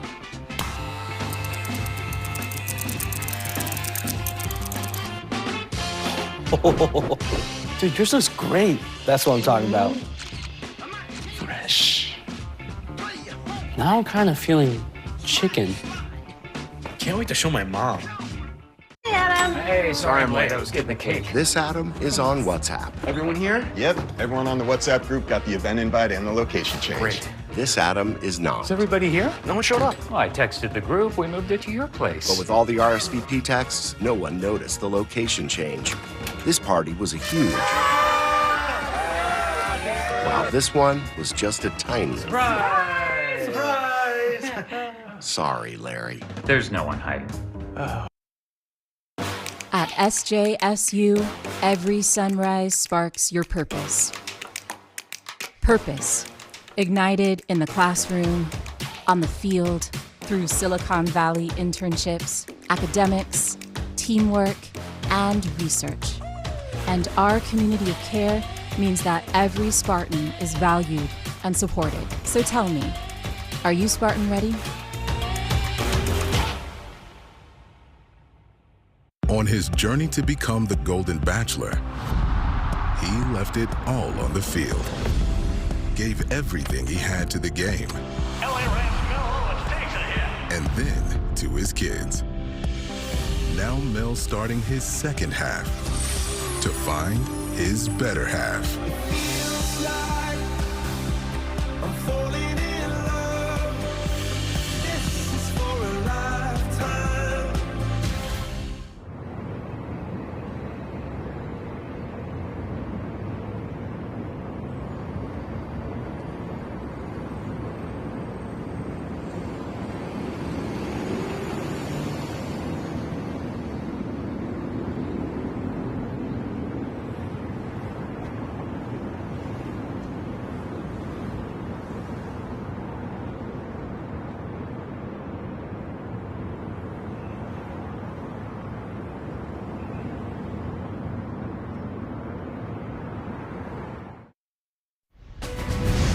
Welcome back to the State Farm Halftime Report. Boog and Kevin back with you. Let's take a look at the number 2 team in the land. That is Penn State. And Drew Aller taking on FIU. Another one of those tune-up games to get right. They got the experience. They got Oregon in 3 weeks. What do you think of Aller so far? Well, Kev, I love his ability to get on the move. We know they can run the football with Allen and Singleton. The more they can throw the football, the more dangerous they become. How about this? Second week in a row, a Penn State defensive lineman makes a pick there. That is Alonzo Ford. The defensive lineman, Kev, we are the best athletes on the field. It's about time we get a highlight. Penn State up 13-0 right now with under 10 minutes to go in the third quarter. Illinois, they've got Indiana and Ohio State in the schedule, but if you look at the rest of the schedule, okay, they got to get past Duke here, and late in the first quarter on the road, down 3-0. Oh no, Duke, what are you doing?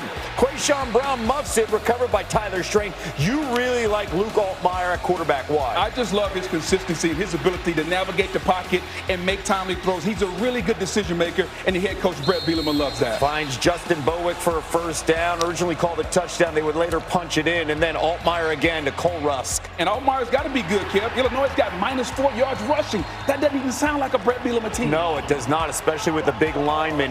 Darian Mensah, the former Tulane quarterback, he could be really special. Got the time. Beautiful catch there, Andrell Anthony. Love that. One of the great transfer portal quarterbacks. Duke got him, and he's paying dividends. Illinois up by 1. That game at the half over on ESPN. Cyhawk series got to go back to 1894 for this one. Iowa State, Iowa, and Rocco Beck to Benjamin Brommer. Anytime you're in the red zone, either throw it low or throw it high. Rocco Beck threw it high. Touchdown. 21 straight games that Beck has a passing touchdown. Longest active streak in the FBS. And then Mark Gronowski, they really like this kid, the Iowa quarterback. It's a good one, 13-10 right now. Cyclones at the half.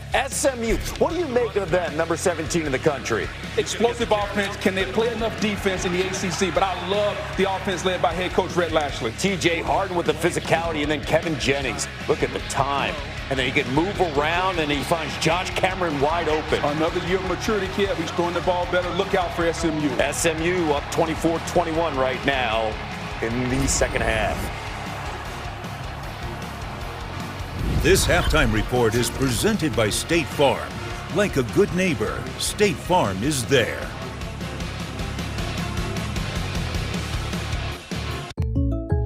Having insurance isn't the same as having State Farm. It's like needing the experience of this trainer. Good to go. But getting that trainer.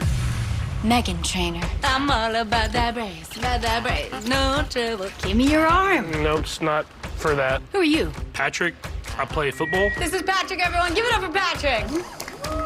He does sports. So don't settle for just any insurance when there's State Farm. Why is no one clapping? Like a good neighbor, State Farm is there. Hey, my treat today. I don't think they'll take that here. Of course they take Discover. You're stuck in the past. Unlike me. You look rad. Discover is accepted at 99% of places nationwide. Totally. The Triple Dipper, only at Chili's, lets you pick your 3 Chili's favorites, like Chili's famous fried mozzarella, honey chipotle crispers, big mouth bites, and yep, I'm officially hungry now. The Chili's Triple Dipper. Taste what all the hype's about.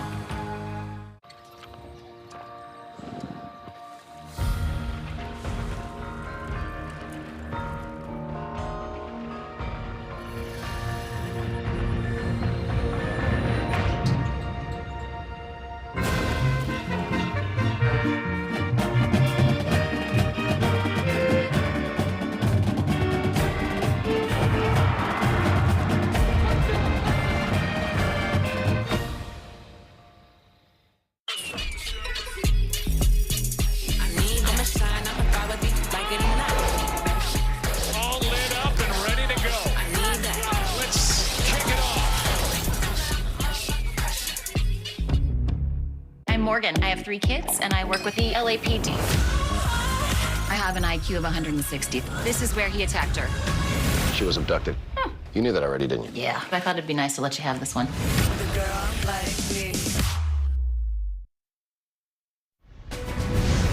Welcome back to the State Farm Halftime Report.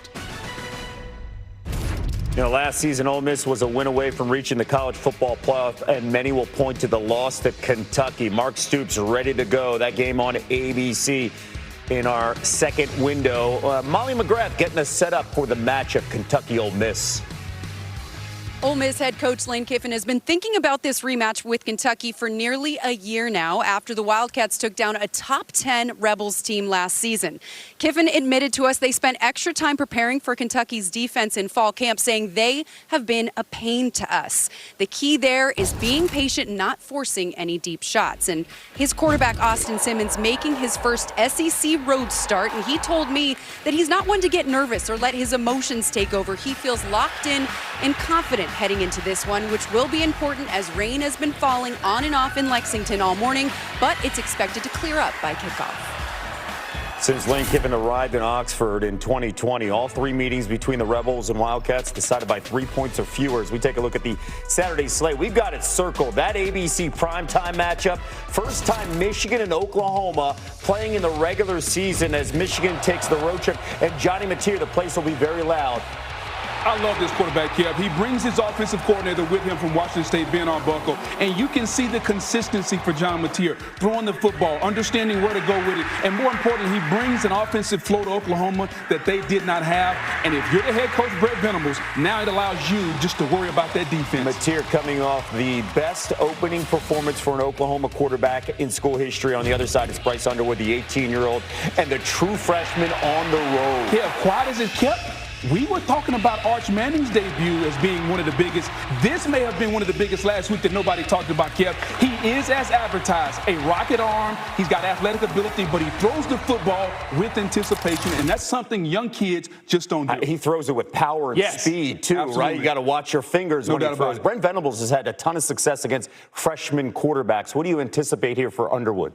It's going to look very similar to Arch Manning in the Horseshoe last week. Making his first start on the road. Different looks in the SEC. I think he's going to struggle a little bit, but he's talented enough. I think throughout the game, Bryce Underwood will play better and better. And if this game is close in the fourth quarter, watch for the freshman to make a play. And Norman will be popping. Sharon Moore, the head coach of Michigan, returning, of course, was an Oklahoma Sooner offensive lineman. And cannot wait for that game, primetime on ABC. We've got pictures coming in. That's how you go to work right now in Lexington, and there is Lane Kiffin ready to go.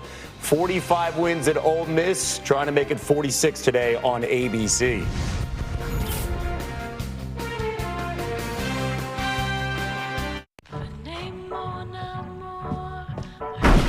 Even when U.S. women's national team forward Mallory Swanson isn't on the field, she always makes the perfect play.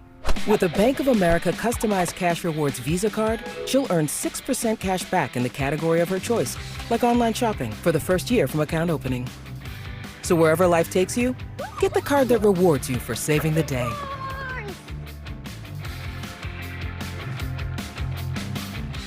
This season on Fansville by Dr. Pepper. Yes, college football is back! Our lives finally have meaning again. After a really long offseason. Look, our QB's on the draft slide. Whoa! Oh, he's going. To where? Not where he expected. Everything will be questioned. What is this place? Don't they know it's Saturday? Everything. College football is changing. The Dr. Pepper flavors, too. It's all connected. Fansville Season 8. I don't think I've ever seen someone slide so far. College football, it's a Pepper thing. Do you enjoy college sports? The athletes, the excitement, the competition? Protect it.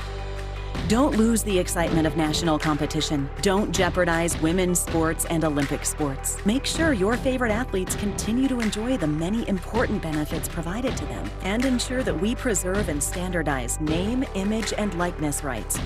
Tell Congress to pass the SCORE Act at passthescoreact.com. They say an apple is a way of showing your teacher you appreciate them. But I say, how about these apples?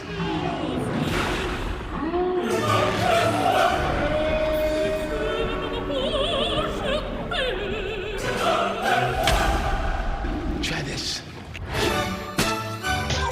Ow! Oh, hell no.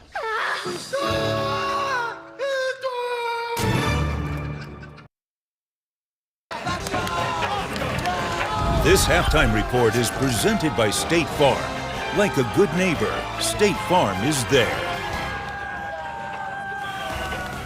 Sabalenka, the 1 seed, getting ready for the Women's Championship at the U.S. Open, 4 Eastern on ESPN, taking on Anisimova. By the way, keep in mind, at Roland Garros, they met in the 4th round. Sabalenka won in straight sets. At Wimbledon, Anisimova won in 3. So this is setting up for a fantastic rubber match today. I'm going with Anisimova tonight. Anisimova, really? Absolutely, in the upset. All right, I'm leaning Sabalenka, of course, going in that game on ESPN at 4 o'clock Eastern time from Flushing Meadows. As we get ready and go back to Austin, what do you need to see from Arch in the second half after what you saw in that 5-minute window where they had 4 touchdowns? Well, first of all, it starts with the play call. If you're Steve Sarkisian, continue to be aggressive. You're not going to learn anything with training wheels on. Think about riding a bike, Kev. Yeah. I didn't know how to ride a bike until they took the training wheels off. Yeah, I fell a couple times, but once I got it, I got it. It's the same way with Arch Manning. Take the training wheels off. Let him throw the football down the field. Sure, he's going to make some mistakes, but that's how you learn. The head coach, play caller, has got to be more aggressive. Easier to do, too, with a 3-touchdown lead, right? And against San Jose State. And against San Jose State, right? All right, right now it's 28-7 Texas, and the defense will come out because San Jose State is scheduled to get the ball. And that defense, by the way, they were frustrated. No turnovers last week against Ohio State after forcing 31 last year, second in the country. They already got 4 on the board after just 2 quarters. Stand by, Texas, San Jose State, second half after this.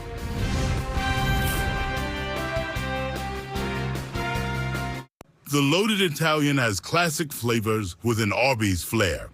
It's more American Italian than Italian, just like the Pope. And people line up to see him. Arby's, we have the meats. I stand alone with fire inside, with passion burning in my veins.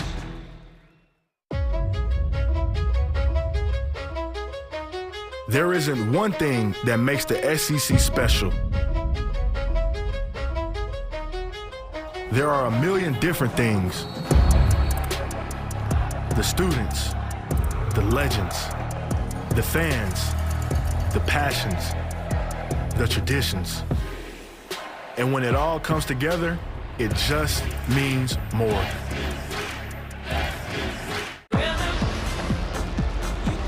From Hollywood, it's Dancing with the Stars.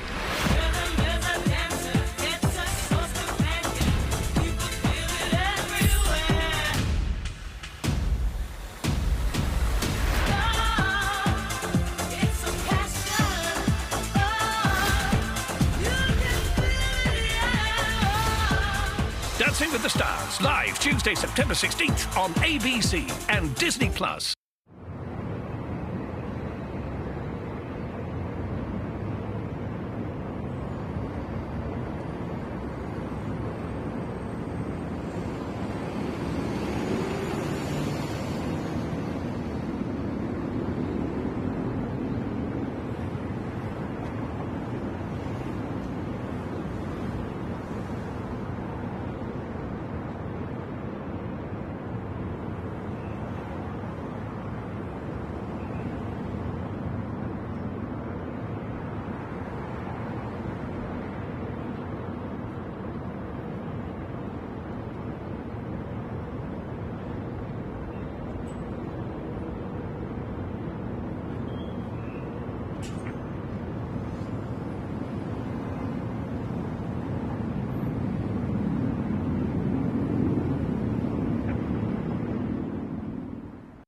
Here in Austin, the SEC on ABC. ABC College Football is presented by Starbucks. Number 7, Texas up 28-7. 4 Texas forced turnovers in the first half. That's the most and a half for them since 2017. Joe Tessitore and Jesse Palmer with you. Of course, though, the story, the focus, everything is Arch Manning today. Coach Sark said, hey, let's just make the easy plays easy this week. Assess him for us after we look at Bringing the Heat, brought to you by Sonic Smasher. Well, Joe, I think for the most part, it's been pretty good. He got off to a slow start in the first 2 drives, but he's getting a lot of help from people around him. Really nice job here by the receivers. Wingo outside running a post, occupies 2 defenders. That opens up Livingston on the wheel route. Defender falls, and it's a long touchdown. The offensive line, for the most part, really nice job in pass protection. A bit of a crossing route concept here. Endries, the Cal transfer tight end, working his way all the way across, then up the seam for another score, and 4 TD passes for Manning. Feels good.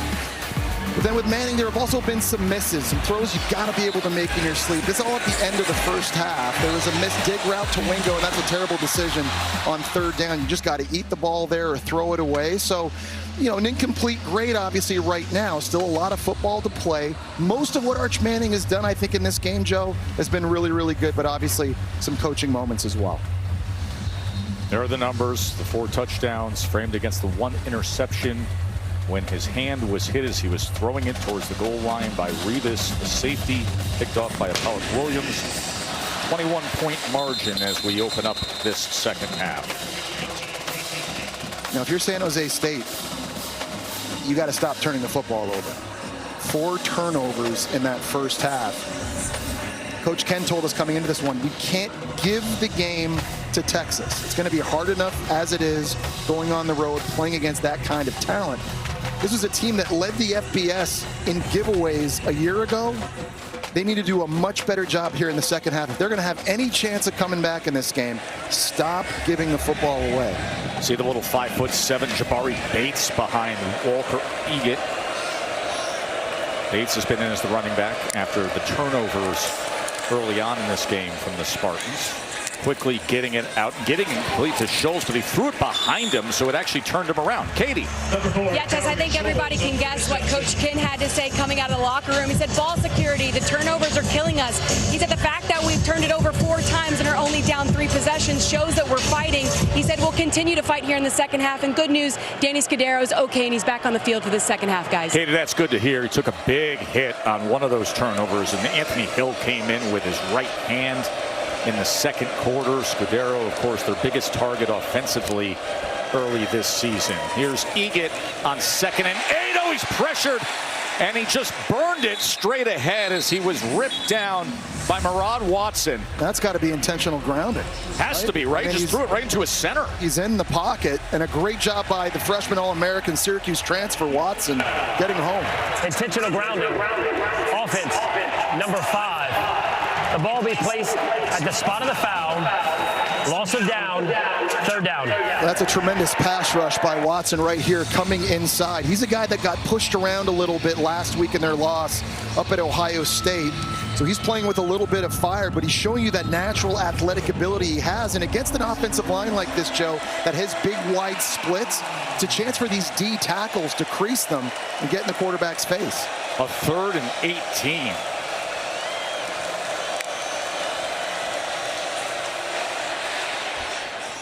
Feeling pressure again, launches it downfield, and that should have been interception by Gilbo. He had 1 in the first half. That was right in his hands, but Scholes turned into a defensive back at the end of that play. Nice job by Scholes, because I'll tell you, Gilbo was like fielding a punt. He must have given a 15-yard cushion. You don't even see him in the screen right now.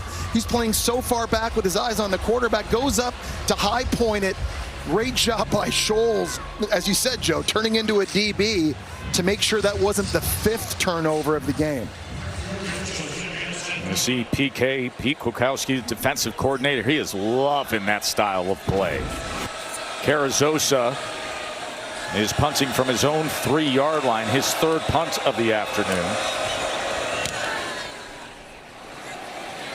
As Niblett calls for the fair catch right at about the 47-yard line, and a flag is down back at the 18. During the kick, holding, receiving team number 17. The 10-yard penalty will be enforced from the post scrimmage kick spot. First down, Texas. Well, Arch Manning getting ready to take the field again here, Joe. And it's been a bit of a roller coaster day so far with Arch. Have you been watching him? Early first 2 drives, things not going great. Then he absolutely caught fire, throwing 4 touchdowns.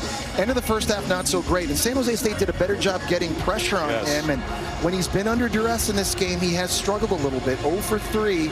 And obviously that critical interception at the end of the first half. So if you're the defensive coordinator, Derek Odom for San Jose State, I wonder if a plan change may be here to start trying to heat him up a little bit more with some blitzes, see if you can put him under duress.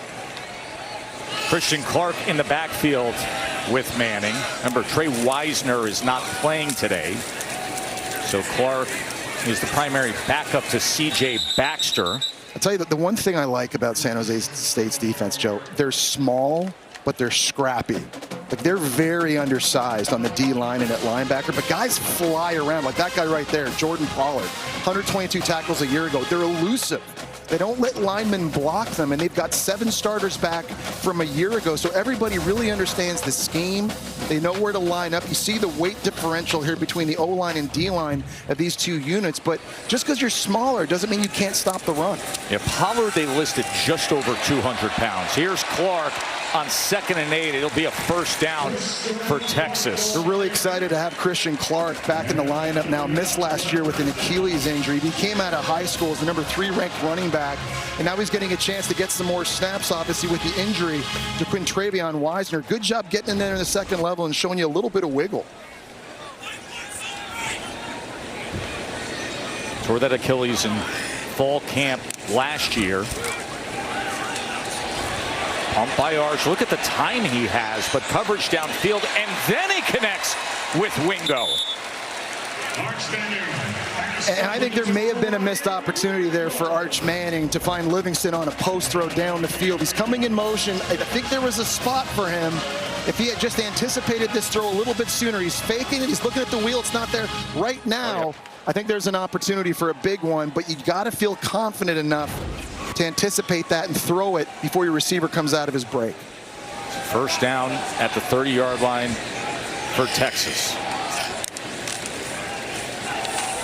Clark again, and this time he is gobbled up and put down by Latu. The good news, though, on that last play, even though he didn't take the shot, he knew where the check down option was, so he had a plan. He worked through 3 different receivers on the progression, and I think with Arch Manning, every game he's learning something new, and you only get that by reps, right? And you go back and you watch the film and you talk it through with Steve Sarkisian, but now, as this game goes on, there'll be a lot of coachable moments for Arch Manning. He's learning literally on the fly. Yeah, you even saw that last week late in the game against Ohio State as he evades the would-be tackler and then got it right on the numbers to Washington, but he was awkwardly turning around trying to secure the ball, so it's incomplete. But that's the stuff you can't coach. And we talked about San Jose State probably trying to dial up some more blitzes. There's a safety there, Paulette Williams, coming in scot-free from the right side. Arch Manning at 6'4", 225, able to make a miss. Is he going to run? Is he not? He's holding on to it. And that's an accurate throw. But Jordan Washington's got to be able to catch on the boundary. And he turned his head just before he secured the ball, and thus the incompletion. 3rd down and 9. And they have not been good on 3rd down in this game so far, Joe. 1 of 6. Here's Moore on 3rd and 9. He barely makes it back to the line of scrimmage. Yeah, and they're going to come out and kick. That's one you're just trying to kind of get some linemen out there, make a catch, see if you can crease them into the second level. But really good job by San Jose State's defense that time in the speed, rallying to the football, making a stop. Now setting up a field goal try. For Mason Shipley, as you see, DeAndre Moore needing some help to get off the field. That is not a good sign. One of their best overall skill position players. Mason Shipley, field goal kicker, coming out here. Interesting story. He wasn't even offered out of high school. Took a gap year. Was working at Discount Tire and Amazon as a delivery driver and sending out videos to colleges. And now his college football career has taken him here to Austin, and he puts it through from 47 yards out. 31-7. Katie will be checking on DeAndre Moore as a field goal drive for Texas increases their lead here in Austin.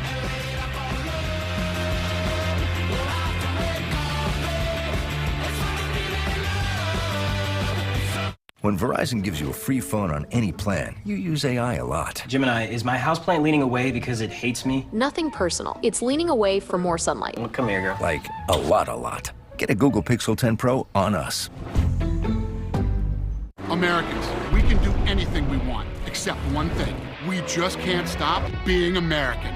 So get out there, take your swing, rev your engines and let freedom ring, and never, ever, ever stop being American. Nothing stops America, and nothing stops Ram. Right now, during the Ram Drive into Fall event, get 10% below MSRP or get 1.9% financing for 72 months on select 2025 Ram 1500 models. Domino's Best Deal Ever is back. Get any hand-tossed pan, thin crust, or New York-style pizza with any toppings for just $9.99 online. Your favorite pizza at our best price. It's Domino's Best Deal Ever, but it's not forever, so get it before it's gone. Only at Domino's. I'm the Modelo Recruiter, and I reward full-time fans. Check out this recruit. The conductor can single-handedly hype up the crowd. This full-time fan deserves a Modelo. For the McLaren Formula One team, a successful car starts with over 14,000 meticulously crafted parts perfectly tracked with Smartsheet. From engineering to production to assembly, AI-powered workflows help bring every piece together seamlessly. With every part in place and every team member connected, the McLaren Formula One team wins more than races. They compete for championships. Smartsheet, where tracking every part and minding every detail helps drive the future of racing. How does Freshpet make healthy food for dogs? The same way you make healthy food for people. Harvest fresh. Ship it fresh. And craft it into recipes that are vet-developed and protein-packed. Because your dog deserves fresh, healthy food just like you. Freshpet. Healthy food fresh from the fridge. Sensodyne is our first line of defense against sensitivity. When people are experiencing sensitivity, they're experiencing an exposed layer of the tooth. Sensodyne helps by creating a protective barrier on those exposed areas. I love Sensodyne because it works. Mom, look what I can do! No, Mom. Look what I can do. Ta-da! Toasted roast beef and cheddar from Jimmy John's. Warm French bread, melty cheese. Speaking of toasted, hey, pal! Looking crispy. Toasted sandwiches at Jimmy John's. Oh, that's good. These are prime suspects. Let's talk murder. Ooh la la. Hey! What was that? Oh, there it is. Yeti. Let's play. Oh, this is juicy.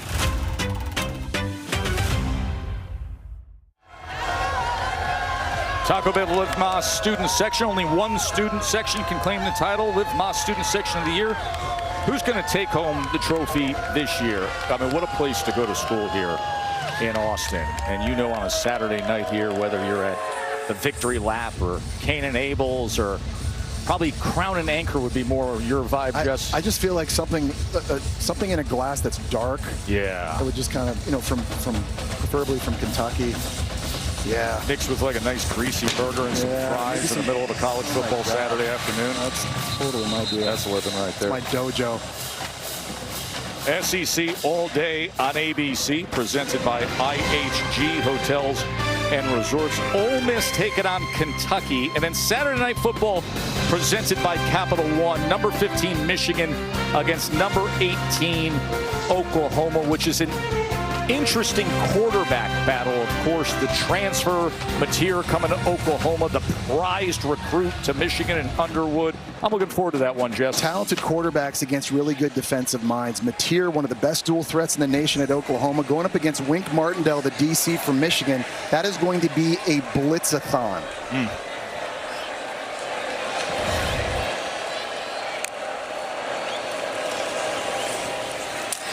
Floyd Chalk back in the game at running back, and a good run to get this possession going for San Jose State. There is the situation for Texas as DeAndre Moore, one of their starting receivers, went down awkwardly at the end of that last play. Yeah, it was a bit of a gang tackle there. You see on third down, there's bodies. He's getting landed upon right on the football, and he's a big-time weapon, Joe. You had mentioned that. Playing in the slot, he's a guy that can make plays vertically in the passing game, so a big loss for Texas, no question.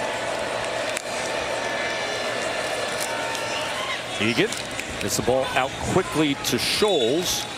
Yeah, timing is so important in this passing attack, and they've been a bit off time in the first half. Right there, though, a good example of quarterback taking his steps, throwing it right away.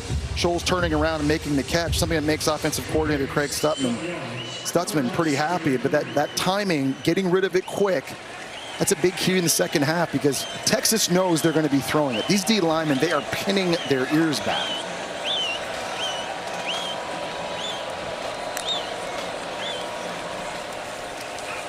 You get on 2nd and 3, and an easy pitch and catch as he gets it complete for a first down as he connects with Jackson Kanan.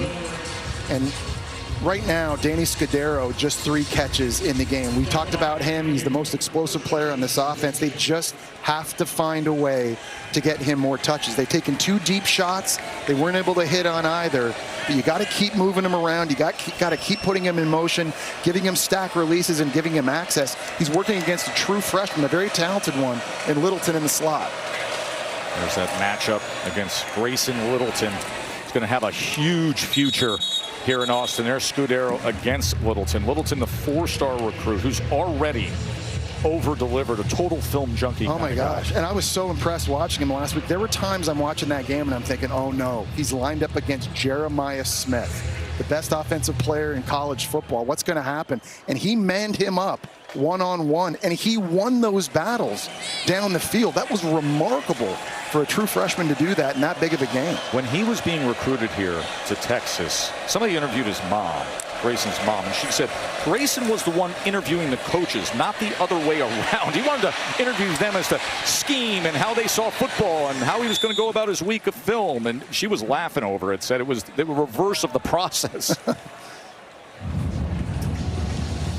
Well, it speaks to how well Steve Sarkisian has been able to recruit, and they've lost 23 NFL draft picks, Joe, in the last 2 years. That's the second most ever. But when you're constantly bringing in top 5 classes the last 4 years, you're able to replace a lot of that talent. And Grayson Littleton, a guy that played so well in camp, making a big impact for Texas early this season. 3rd down and 10.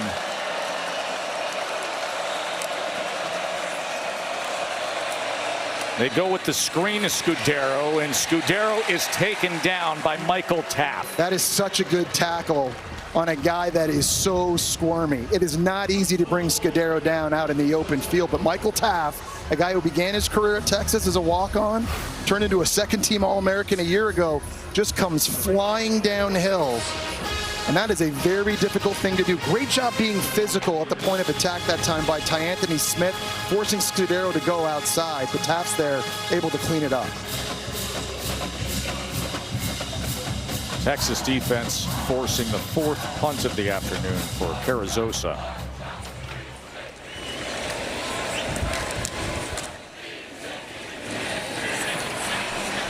Niblett calls for the fair catch around the 7-yard line.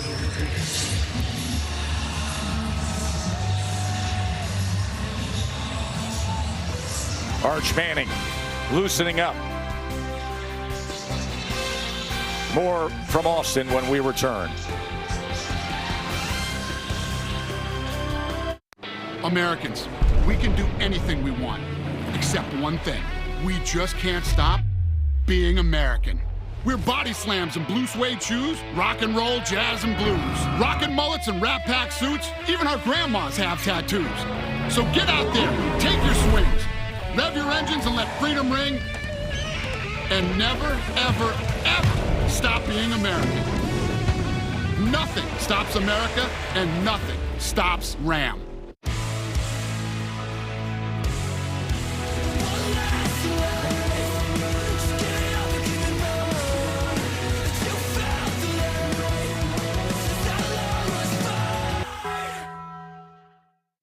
Behind every DIY is more help than you think.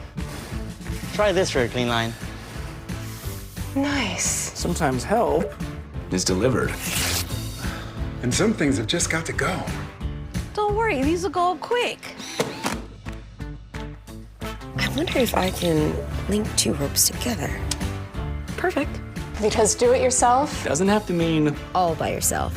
What are you working on? This Adam is on WhatsApp. Everyone here? Everyone on WhatsApp got the location change. Great. This Adam is not. Is everybody here? No one showed up. Because the location change was buried by our SVPs. Surprise! It's time for WhatsApp. I promise to love you. To feed you the food you deserve. Blue Buffalo started with a promise to feed our dog Blue the highest quality ingredients, and it lives on in every bowl you fill. I promise to be your best friend forever.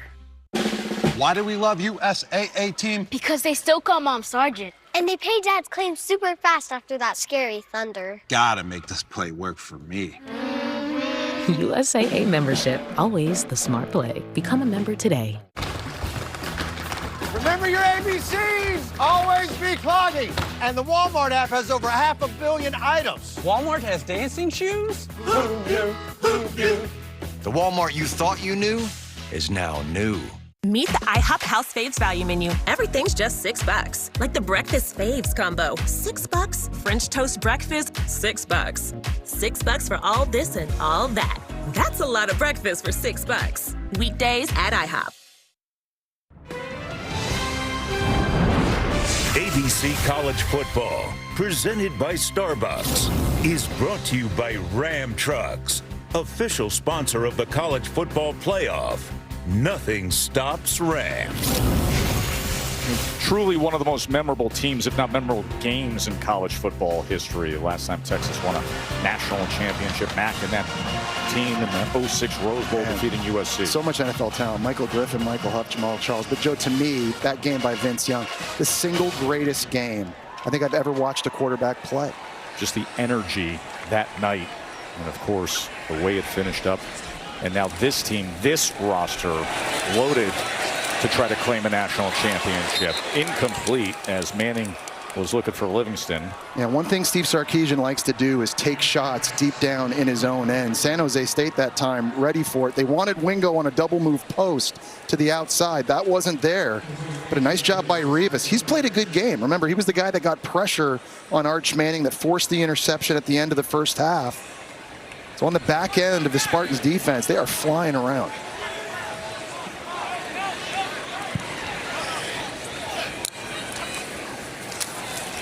Arch gets it out quickly to Livingston. Livingston is tackled right near the line of scrimmage to the guy who had the interception, Appellate Williams. Yeah, and again, you're seeing the speed sideline to sideline and the experience. Appellate Williams is a captain on this defense, and these guys are just rarely out of position. And right now, at the big 3rd and long, an opportunity to get the football back. I've been impressed with the fight and the energy that San Jose State's defense has played with in this one. 3rd down and 10. They're going to pressure Arch. And he's taken down. The ball came out right at the goal line. A strip sack as it was Tufa Tufoa. It was Vili Talfat Tofoa coming around the outside, one-on-one The ruling on the field with the tight end. Is a fumble recovered by the offense at the 1-yard line. Jordan Washington is having a rough time here. Remember, he dropped that ball on the sideline earlier. That time gets completely beat around the outside. By the way, Jordan Washington recovering this and laying on top of one of his players allows him to take the ball and move forward with it and reach it out of the end zone. Well, half of his body was in the end zone, but the ball was out, and he's lucky for that. After giving up that pressure, he better have fallen on that to save a little bit of this, but Texas barely avoids disaster. Bomeister from the end zone. Thomas on the return. So the Texas offense a little choppy here in the middle of this 3rd quarter. 31-7. San Jose takes over the Texas 38 when we return. Denny's has 5 slams starting at $5. Full meals, stacked high and under budget. 5 slams starting at $5? It's eating like a genius. Find your booth at Denny's and join the new Denny's Rewards for even more smart savings. I checked Allstate first and saved hundreds on my car insurance. Unfortunately, I didn't check if I unlatched Bevo's gate while taking a selfie. Bevo, no! Come back! Checking Allstate first was really smart. Not checking Bevo's gate, though, not smart. Well, at least I checked Allstate first and saved hundreds. Hook 'em. Americans, we can do anything we want, except one thing. We just can't stop being American. So get out there, take your swing, rev your engines and let freedom ring, and never, ever, ever stop being American. Nothing stops America, and nothing stops Ram. Right now, during the Ram Drive into Fall event, get 10% below MSRP or get 1.9% financing for 72 months on select 2025 Ram 1500 models. Touchdown! Will they settle for overtime or try to beat their rival now with a two-point attempt? Go for it. Gotta go for dos. Go for dos. Go for dos. Go for dos. Last season, he was questioned for settling. Coach, why didn't you go for two? We're going for two. Grab the Dos Equis. They're going for Dos. They got it. The risk pays off. Dos Equis. Always go for Dos. Team, it's been a grind, but I think I've aged you well. Some might say perfect. Who's ready to show 'em who's the cheesiest? I woke up feeling the cheesiest, Coach. Cheez-It, official sponsor of the college football playoff. French toast nibblers or breakfast nachos? Actually, I was thinking about heading out only because I want to beat the traffic. The best part of the sleepovers the next day. I was going to throw the games on. You're a Notre Dame guy. I'm from Texas. Winners never compromise. What? Yeah. I mean, how can you call yourself a sports fan without Xfinity? You got multi-view. The best college and pro games all in one place? I'm not going anywhere. You ever tried pancakes and guac? You're about to. Yes, let's go! I got a little recipe that I can't tell you, but I think you're going to be happy. Even when U.S. Soccer star Mallory Swanson isn't on the field, she always makes the perfect play. With a Bank of America customized cash rewards Visa card, she'll earn 6% cash back in the category of her choice, like online shopping, for the first year from account opening.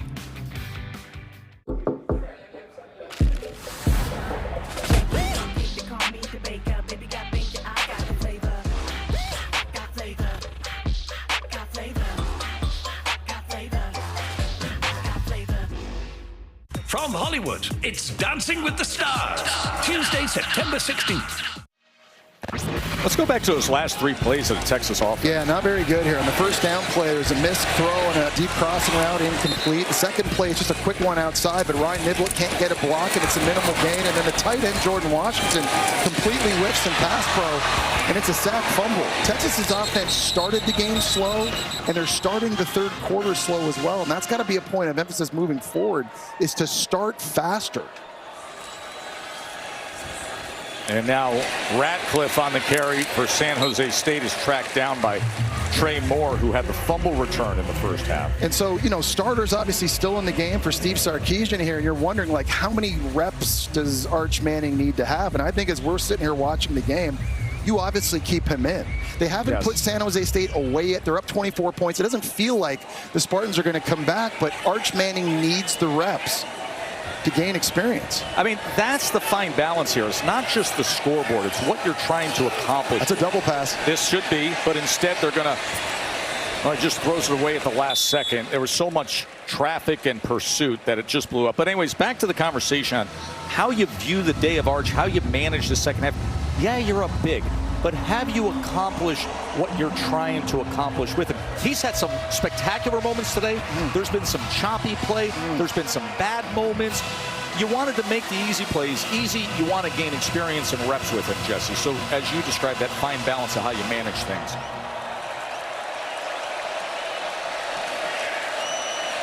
Third down and 9. As you can hear the crowd here at DKR bubbling up in support of their defense. Egan, incomplete, as there was a little bit of pressure coming after him. Tully Tagovailoa was the intended receiver. Yeah, it was Anthony Hill at 240 pounds coming off the edge, going up against a much smaller running back trying to block him one-on-one. I think Walter Egan's eyes got big there. That ball just got tipped, broken up. They were going for Tagovailoa Mosa. And now it sets up fourth down, and this is absolutely the right call if you're San Jose State. You absolutely have to go for this. And Danny Scudero, to me, is going to have to be the guy. Fourth down and 9.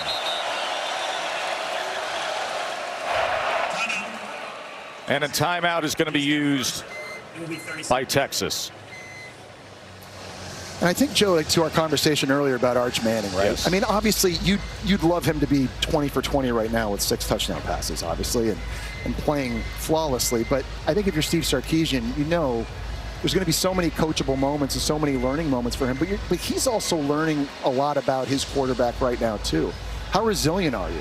How do you not only bounce back from the last game and the last performance out against Ohio State, but how do you respond when things aren't going so well like they are right now? Are you getting in the dumps on the sideline? Are you getting in your head?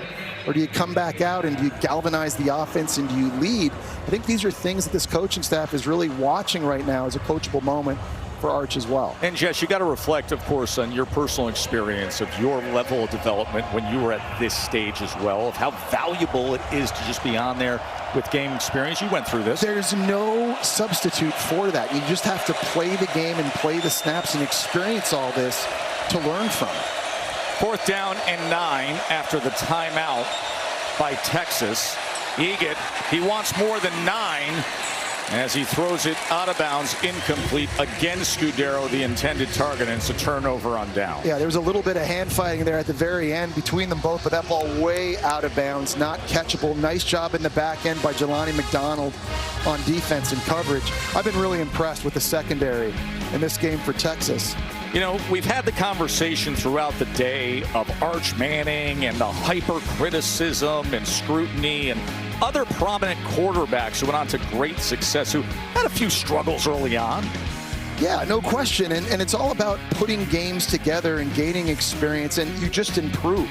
That's naturally what happens. And listen, the truth is, even if Arch Manning threw 10 touchdown passes today, Joe, no one would be sending him flowers. He's supposed to do that against San Jose State. I mean, the big next challenge is going to be on the road at Florida against the Gator defense. But this game and the next 2 as well, these are big opportunities for him to continue to grow as a quarterback and get more comfortable in this system and gain chemistry with his teammates. C.J. Baxter on the carry. You know, obviously, when you prep a game like this and you're coming off of, you know, the national story with Arch Manning, everybody's chiming in with an opinion. It was interesting to hear Coach Ken from San Jose State say how impressed he is with Arch as to just simply how he carries himself, his composure, his leadership of handling all the national scrutiny and attention.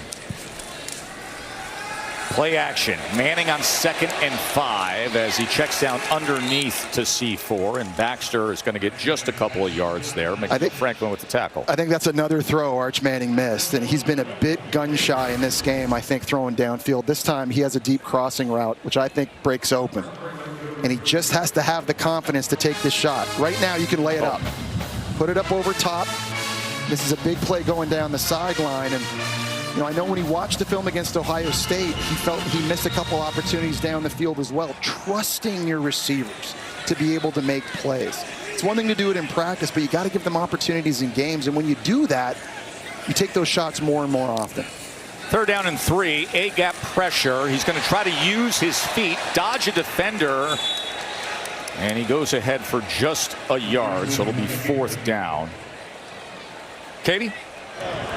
You know, Jesse, to your question about Arch's demeanor, there's been no level of frustration when the offense has come over to the sidelines. He's very steady and almost methodical. He comes to the bench, he sits with his quarterback group, he goes over the clips on his iPad. So he's just been very, very steady. There's no panic, frazzle, or frustration. Yeah, Katie, it reminds me a lot of his uncle Eli, who I played with the New York Giants. Just always very even keel. One of the most impressive things about him throughout his great career. Here's 4th and 2 from their own 45. Baxter on 4th down as he goes ahead and will move the chains for Texas. Of course, 4th down was a major storyline last week. Yeah, it was, and also at times last year too. And I think having Baxter in the lineup now and having that bruiser, that big running back in those short yardage situations is massive. Last week you mentioned it, Joe, struggled on 4th, 1 for 5 against Ohio State. 4 turnovers on downs last week. That was the most in the game by Texas since their 2017 opening loss that year to Maryland. Manning with time to go downfield and does get it complete to Livingston, and Livingston settles in down at the 10-yard line as a flag comes in late.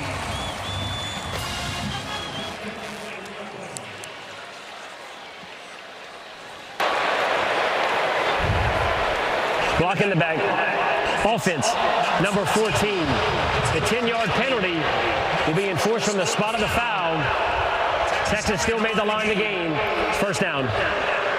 There was a great job in protection that time by Nick Townsend, the true freshman tight end. He's going to come over here and pick this blitz up and absolutely stone it. And this was critical to Arch Manning getting this pass off. That is an outstanding job by a true freshman stepping up in a difficult blitz pickup and giving Arch Manning some time. You know, it's interesting, when we talked to Arch yesterday, we said, who are the other players that nobody's talking about? He said the way Nick Townsend sacrifices his body as a true freshman. He specifically said it, and you saw it there. Manning with time, but does he have an option? Gonna run now. And he does so inside the 10, turns the corner, keeps his balance, and scores. The athleticism of Arch Manning.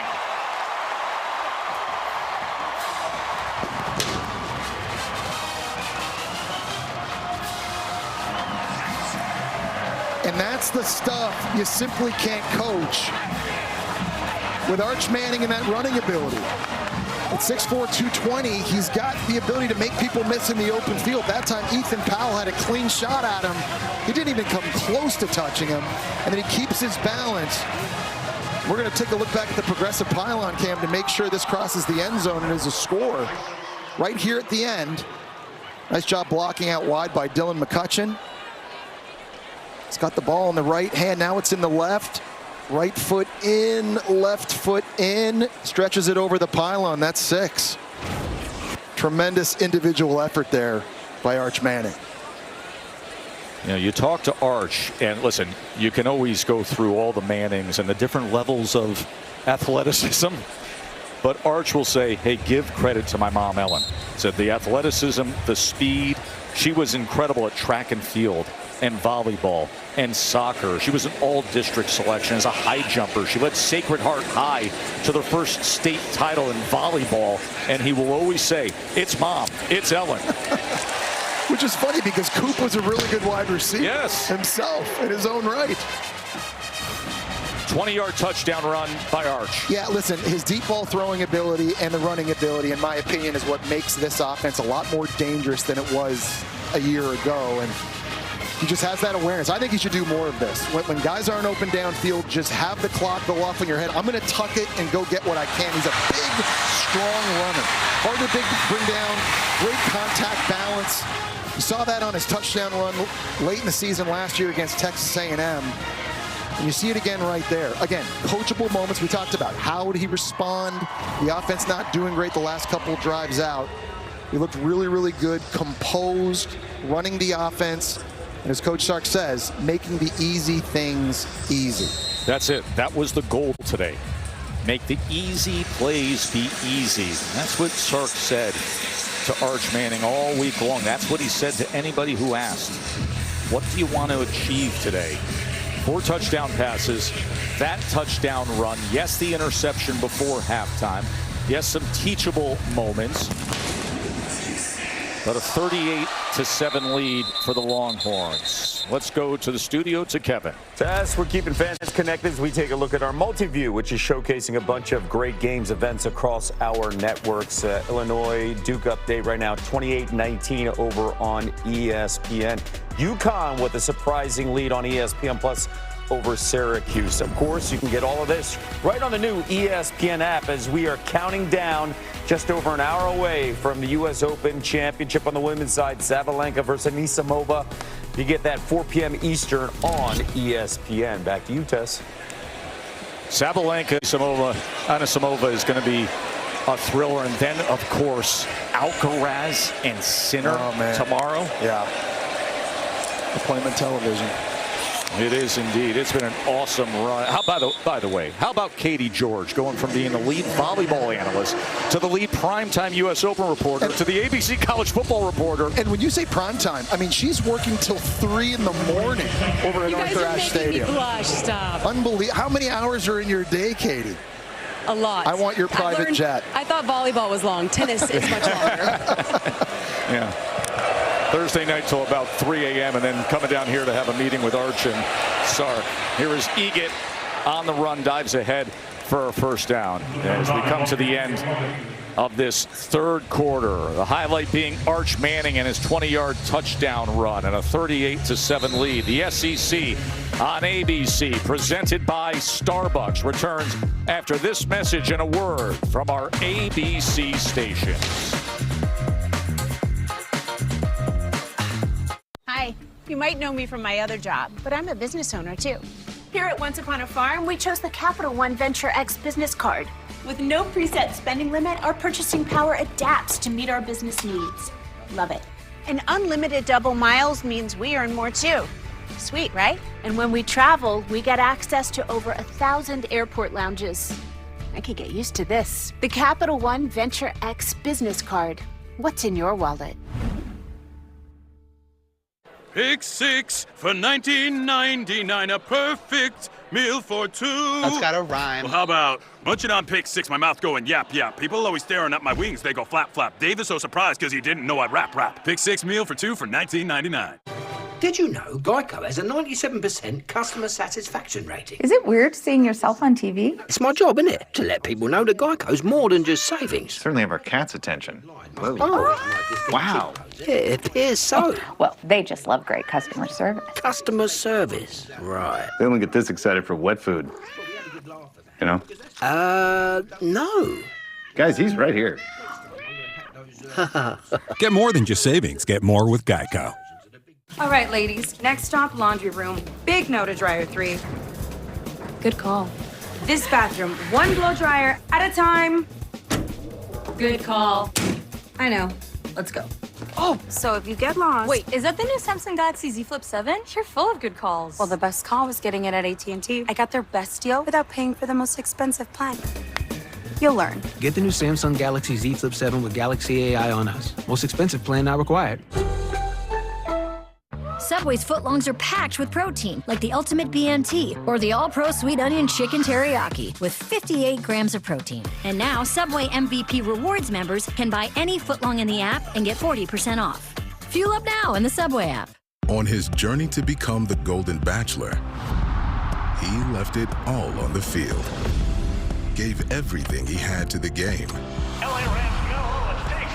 And then to his kids. Now Mel's starting his second half to find his better half.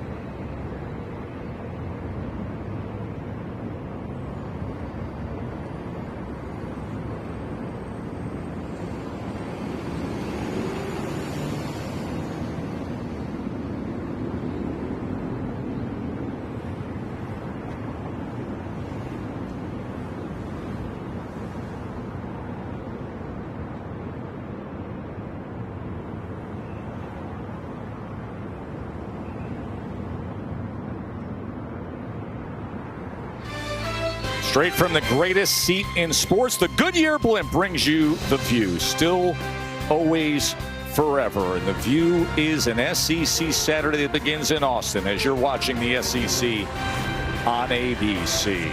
Texas starting this fourth quarter of their home opener up 38-7 on San Jose State. Under Coach Sark, they're outscoring opponents by an average score of 45-10 in home openers, and they're in complete control here against the Spartans. Arch Manning 4 touchdown passes, 1 touchdown run, and it was an impressive one.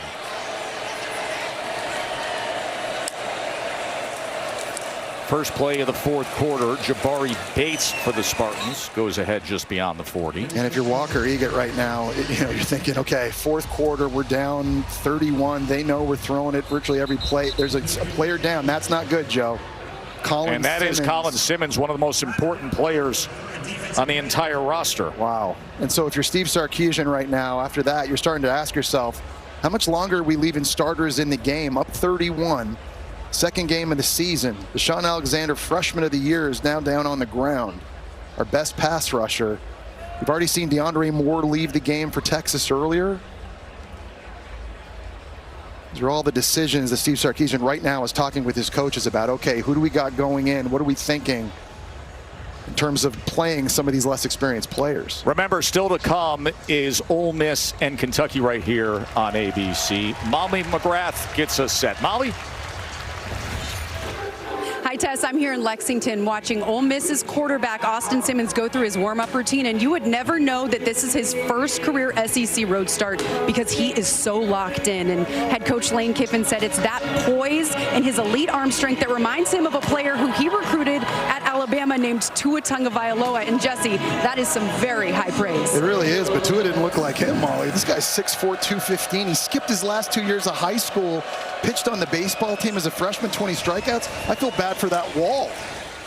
Bates is gobbled up and tackled right there by Smith. So that is coming your way.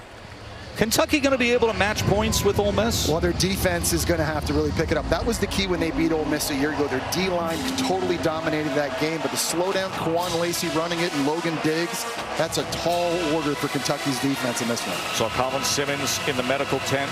Katie will work to get us some information as to what's going on with the elite edge rusher for Texas who came off the field moments ago. 3rd down and 4 without Colin Simmons on the field. Egan, as he looks the way of Scudero, as he wants to do time and again, and it's a 1st down for the Spartans. You know, I've been impressed just watching the secondary of Texas. They haven't given up any big ones deep down the field. And you lose Jahdae Barron, the Thorpe Award winner, as the nation's outstanding DB from a year ago. They still bring back 4 guys with tons of experience to a unit that had 22 picks a year ago. This, Joe, is still the strength, the back end of Texas's defense. It's remarkable, and they played well today. Yeah, then the true freshman Grayson Littleton comes in. So you got the experience, and then you reload. And there's the quick strike to Scholl. But even stuff like that, Joe, tackling the catch. I mean, the windows to throw into against this defense are so small. Michael Taft limping off the field, that's not good. That's a big leader in the back of the defense who just made the tackle right there. But everybody on the back end here so dialed in and locked in on what Pete Kwiatkowski's trying to do defensively. See Taft limp off the field. You see Colin Simmons in the medical tent. You think about their schedule. October 4th at Florida is the one you're circling right now when you look ahead. Egan, pressure on him, launches it downfield. Wide open was Scudero, but he threw it well out of bounds. Well, that's the 2nd time they've missed him. They had Scudero on a wheel route, and it was the true freshman you were just talking about, Joe, Grayson Littleton, who actually got picked by Leland Smith. And that's a touchdown if the throw stays in bounds. And Walker Egan, normally an outstanding deep ball thrower, but he has been off the mark here today. Watch right here. I mean, you just got to hit him in stride, and he's going to walk in the end zone. And they missed him on a double move earlier in the game. They barely missed him a little bit later down the boundary. Walker Egan was 4 of 6 against Central Michigan on throws that traveled more than 30 yards down the field, but has not been accurate on deep balls today. Craig Stutzman in the background, his 5th year quarterback, Walker Egan, the full-time starter now, his 2nd season, 7 starts a year ago. The offense that heavily leans on his arm. There's Taft limping off the field, a preseason first-team All-American, his 5th year of college football. You said it, Jesse, started as a walk-on, and he has become a star for Coach Sark. 2nd and 10. Egan downfield again. Scudero again running the same route. This time he was covered far better by Grayson Littleton. Yeah, Littleton just right in his back pocket, and they're trying to go back shoulder here, but the true freshman just going stride for stride. There's a little bit of contact there at the end. I like the no call. He's just a young true freshman here who is just out competing with Texas in this back end.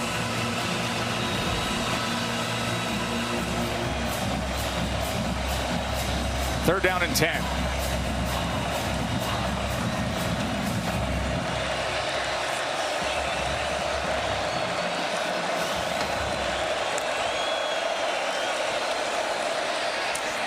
Quick strike. Scudero kept his balance, and he slithers free for a 1st down and more. That's unbelievable. He makes the catch over the middle of the field. Great toughness. And then he has Xavier Filsaime barreling down on him. He's able to keep his balance. Watch this after the catch. Threw it. Here's Filsaime. He's able to spin, stay on his feet, and he almost splits Gilbo. To take that in for a touchdown, remarkable individual effort, and finally they're able to get Scudero on a big play. 15 yards after the catch to move the chains for the Spartans.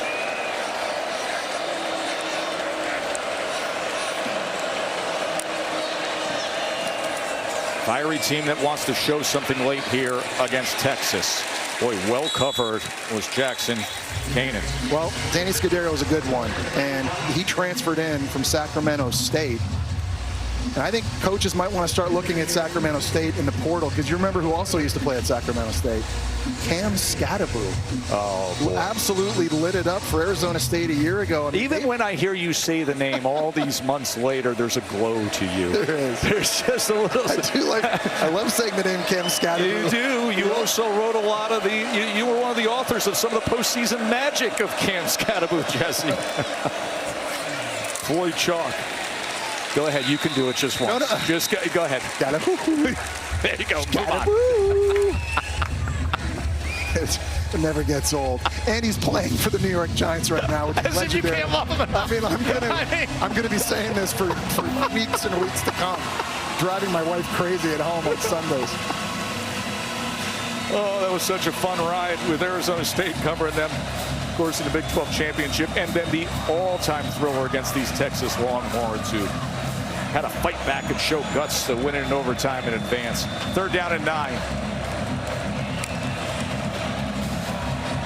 Going to keep it on the ground with Chalk, and Chalk gets it down close to the 10-yard line. So understanding 2 plays called immediately as they're quickly back to the line. Yeah, Chalk's running harder now and angrier after fumbling earlier in the game. He was taken out of the game for a long stretch. He's getting his opportunity now and trying to make the most of it. Here's a critical 4th down. No Colin Simmons on the field for Texas, but they've got other guys, Trey Moore and etc. By the way, the 13th play of the drive against this Texas defense. Egan on 4th down, it is tipped at the line of scrimmage, and it's a turnover on downs. It was Leonga Lafau, number 18, who jumped up and knocked that thing down. I'm going to say this. I know Anthony Hill Jr. gets all the headlines, and he absolutely should. He's an outstanding player. Leonga Lafau is a big-time player with great instincts who makes plays. He'd be the star of so many defenses around college football. Texas's defenses look real good here today.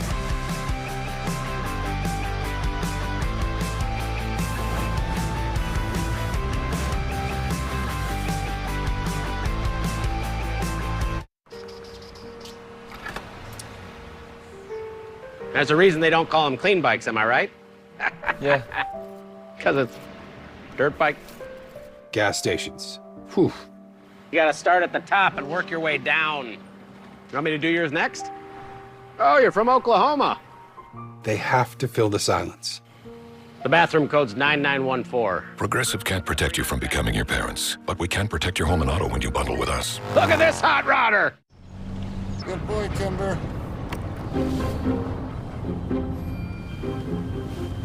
You guys okay back there? Yeah. Okay.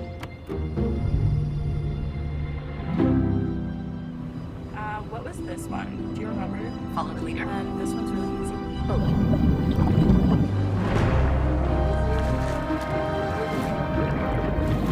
That's okay. Hands-free highway driving for a hands-on life. Ford Blue Cruise. Buy one Sonic Smasher and get another free. That's right, buy one hand-smashed Angus beef Sonic Smasher and get another free. It's the dual threat quarterback of burger deals. Buy one, get one free in the Sonic app. Snoring. Gasping. Feeling exhausted. Wake up to Zepbound, the first and only prescription medicine that improves moderate to severe obstructive sleep apnea, OSA, in adults with obesity. A breakthrough treatment that significantly reduces breathing interruptions during sleep. After taking Zepbound for just 1 year, many people had no OSA symptoms. Don't take if allergic to it, or if you or someone in your family had medullary thyroid cancer or multiple endocrine neoplasia syndrome type 2. Tell your doctor if you get a lump or swelling in your neck. Stop Zepbound and call your doctor if you have severe stomach pain or a serious allergic reaction. Severe side effects may include inflamed pancreas or gallbladder problems. Tell your doctor if you experience vision changes, depression, or suicidal thoughts before scheduled procedures with anesthesia. If you are nursing, pregnant, plan to be, or taking birth control pills. Taking Zepbound with a sulfonylurea or insulin may cause low blood sugar. Side effects include nausea, diarrhea, and vomiting, which can cause dehydration and worsen kidney problems. Wake up to Zepbound. Ask your doctor about Zepbound for obstructive sleep apnea. The city needs us at our best, even when things are at their worst. 113, all hands on!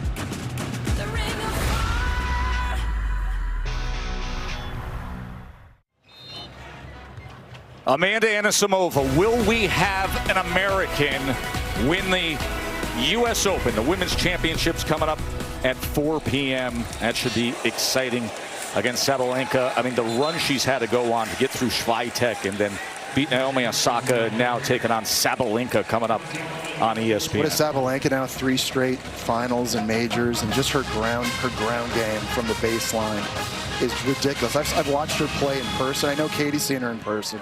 Physically so impressive. Katie, you're done with your duties there, so make the prediction. What do you got? What do you got with Anisimova against Arina Sabalenka? I think if Anisimova keeps her head, it could be a 3-set match, just like we saw in the semifinals. Both semifinals were fantastic. Here's Arch Manning connecting with Jordan Washington. Jordan Washington, who in pass protection compromised things earlier, now comes up with the 23-yard reception. Yeah, and Arch Manning had a free rusher, and he felt that, so he had to speed himself up. But watched him this time get his feet underneath him. He feels the rush coming this way. Collect your feet.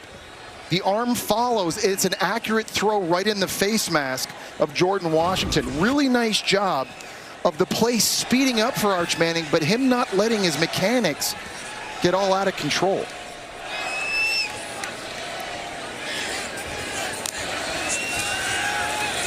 Manning able to survive a little bit of pressure and then drive the ball downfield and get it complete to Winston, one of the true freshman tight ends that they're super high on. Yeah, and you see the strength in the pocket that time of Arch Manning. He's really, really hard to bring down. Cole Hudson's having problems with Ciosi at nose tackle right here, but that one arm's not going to get it done. And he has the composure to keep the eyes downfield, throw one of those firm with an arc throws over top of Latu to his target. Remember the conversation we were having just a few minutes ago about how you manage, as a flag dough at the end of the Gibson run, how you manage Arch Manning and what you want to try to achieve today. Offense, number 74, 10-yard penalty from the previous spot. First down. And you're sitting here up 31 points in the fourth quarter, but there's work to be done. Yep. There's growth to be had, and there's reps that are valuable. Yes, and not just for Arch, but for the rest of the starters on offense as well. And you see everybody still in the game on that offensive line with Arch, so they can get that continuity and chemistry. Again, every snap is a learning moment for Arch Manning. He needs to see defense. He needs to see coverages. He needs to see blitzes. He has to respond. Things need to go bad for him early in his career to learn from. And that's why I agree with the decision. You keep him in the game here as long as you can to get those reps. You know, it's interesting if another flag comes down to hear you say things need to go bad, right? I'll go back to that quote that his father, Cooper Manning, said to Arch. We visited with Arch this week. We'll pick up the call here from Daniel Gautreaux.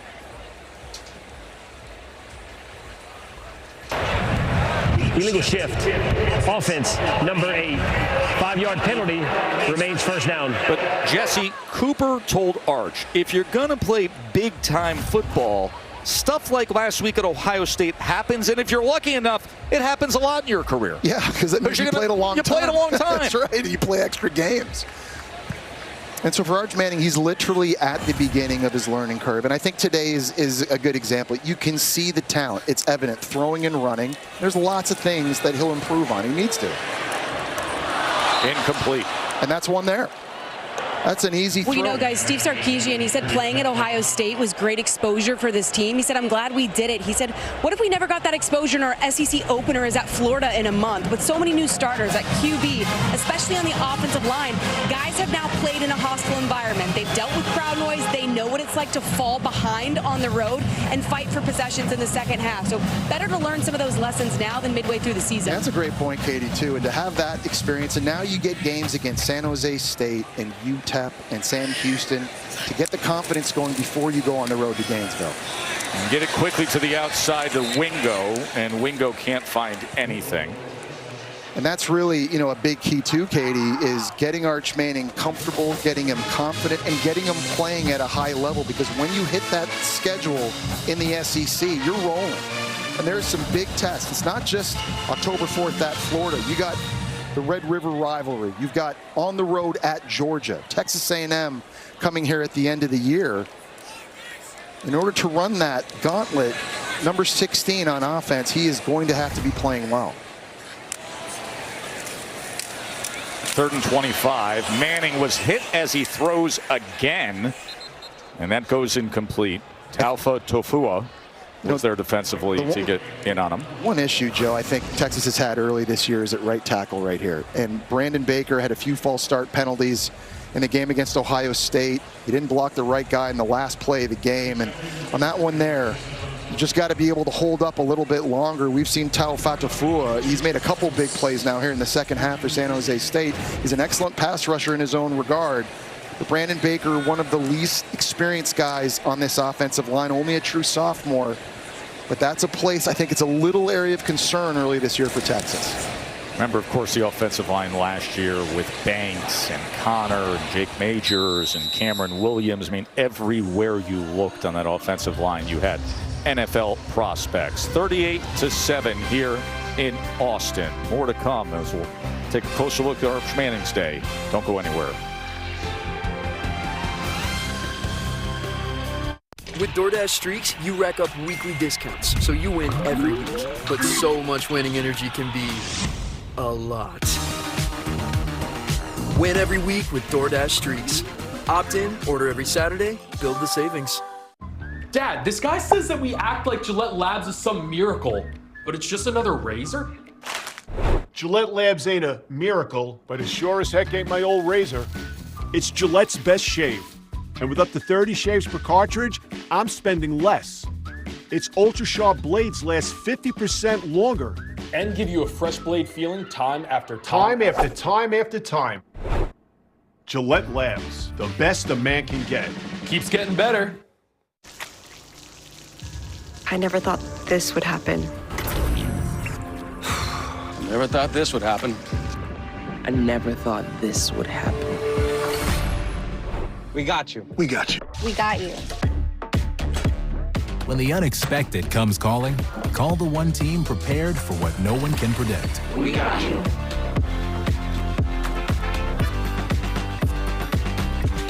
ServPro, like it never even happened. $5 duo at BK. Step up to the plate and have it your way. Get 2 of your faves, it's up to you. Just figure it out, then hit the drive-thru. BK, have it your way.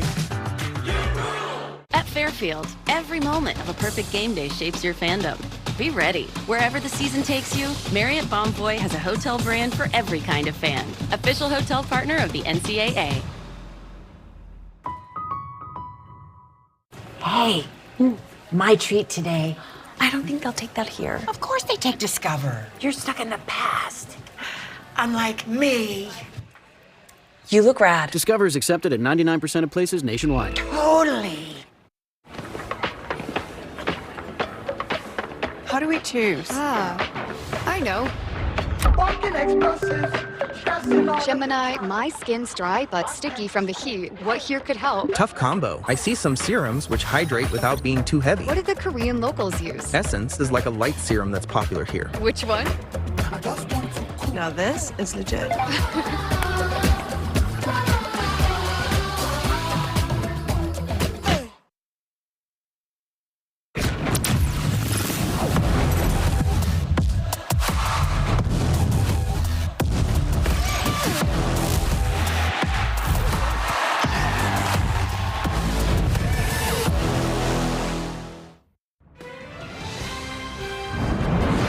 ABC College Football is presented by the Starbucks Coffee Company. Arch Manning with 5 total touchdowns today against San Jose State. 4 throwing, 1 running. 38-7. Final minutes here in Austin. All SEC, ABC triple header today. SEC teams in action throughout the day. Remember, Ole Miss and Kentucky coming your way, and then Oklahoma hosting Michigan tonight. Thus, the use for the enhanced ESPN app. That Oklahoma-Michigan game is going to be fun. We've been talking a lot about Arch Manning, young, talented quarterbacks. Bryce Underwood at Michigan has all the tools, but going into that environment with Brent Venables calling plays on defense for Oklahoma, going to be trying to confuse him, and I can't wait to watch that. Walker Egan has been pushing hard here in this fourth quarter. Coming back for the ball is Scholes. That forward progress was backed up right there, so they're going to mark him all the way back at, let's see where they put this ball. Well, the Texas defense now has their backups finally in the game. They have been so good early this season after allowing just 203 yards against Ohio State, less than 270 yards in this game before that last completion, 4 takeaways. They're playing so well on this side of the ball, and I think the eyes will continue to be on offense as Arch Manning continues to develop. But if that offense catches up, this is a team, Joe, to do some big things this year. The 3rd down and 4. Wow. And that was batted down, getting right into that passing lane. And denying him was Harold Canoe. Yeah, and D-tackle is a big question on this defense coming into this year. They lost 4 draft picks at defensive tackle the last 2 years, all taken in the first 3 rounds. So Sarkisian goes to the portal. He brings in Cole Brevard from Purdue and Travis Shaw from UNC, Rod Watson from Syracuse, and Harold Canoe from Ohio State. And I think that's where a lot of people are going to be looking early this season. A key to them going to back-to-back college football playoffs, they were so hard to run against inside. Canoe, who grew up in a small village in Germany, then came to the U.S. in 2020 to play American football, and now starring here for Texas, Katie. You know, Tess, Colin Simmons went down for Texas early in this quarter. He spent a lot of time in the injury tent. When he came back out to the bench, I threw up my thumbs up, raised my eyebrows. He said, I'm good, I'm good. So good news for Texas fans. We've got more of the fourth quarter and the final of this game on the other side on ABC. Meet the IHOP House Faves value menu. Everything's just $6. Like the Breakfast Faves combo. $6. French toast breakfast, $6. $6 for all this and all that. That's a lot of breakfast for $6. Weekdays at IHOP. This game has gotten out of control. All the money, the unpredictability. It's time we instate a commissioner. Introducing the commissioner of coverage, the Aflac Duck. Commish, when health insurance falls short, who pays you cash to help with your medical bills? Aflac. The commissioner has spoken. I love that duck. Get help with expenses health insurance doesn't cover with Aflac, an official sponsor of ESPN College Game Day. Y'all can ask about it at work. This is Buick, now.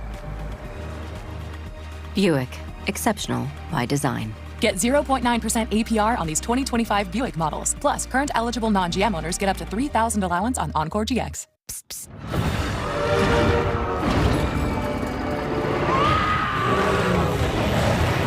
With Flonase, allergies don't have to be scary. Spraying Flonase daily gives you long-lasting, non-drowsy relief. Psst, psst. Flonase, all good. I'm the Modelo recruiter, and I'm always scouting for full-time fans. Check out this year's recruits. The team transfer, married into the team, but acts like he's married to the team. The playmaker can get the ball through the uprights without setting foot on a field. The early season hopeful doesn't hope that this is her team's year, knows so. These fans deserve a Modelo, because football isn't really football without you. Introducing the Armor All Podium Series, an elite line of car care products developed with our team at Oracle Red Bull Racing. Precision engineered to bring out the best in every car. The Armor All Podium Series, the world's most elite car care. Today, the best mobile network in the U.S. is T-Mobile. You see, millions of real customers tested the networks, and T-Mobile sort of opened a can of whoop-up. So text and Insta-Talk and say, you won't believe where I am. Seriously, where am I? When you realize that you've chosen too many Italian ingredients to put on a sandwich, name it something like loaded. So people think you did it on purpose. Arby's, we have the meats. From Hollywood, it's Dancing with the Stars, Tuesday, September 16th. So, Jesse, the stat line is now complete for Arch Manning as his day is done. 5 total touchdowns, 295 yards. Mostly good, a little bit of bad. Again, a lot of coachable moments he'll take with him into their next game against UTEP as he continues to develop. Matthew Caldwell is the backup quarterback who is now in the game for Texas. False start. Offense, number 73. 5-yard penalty. Remains first down.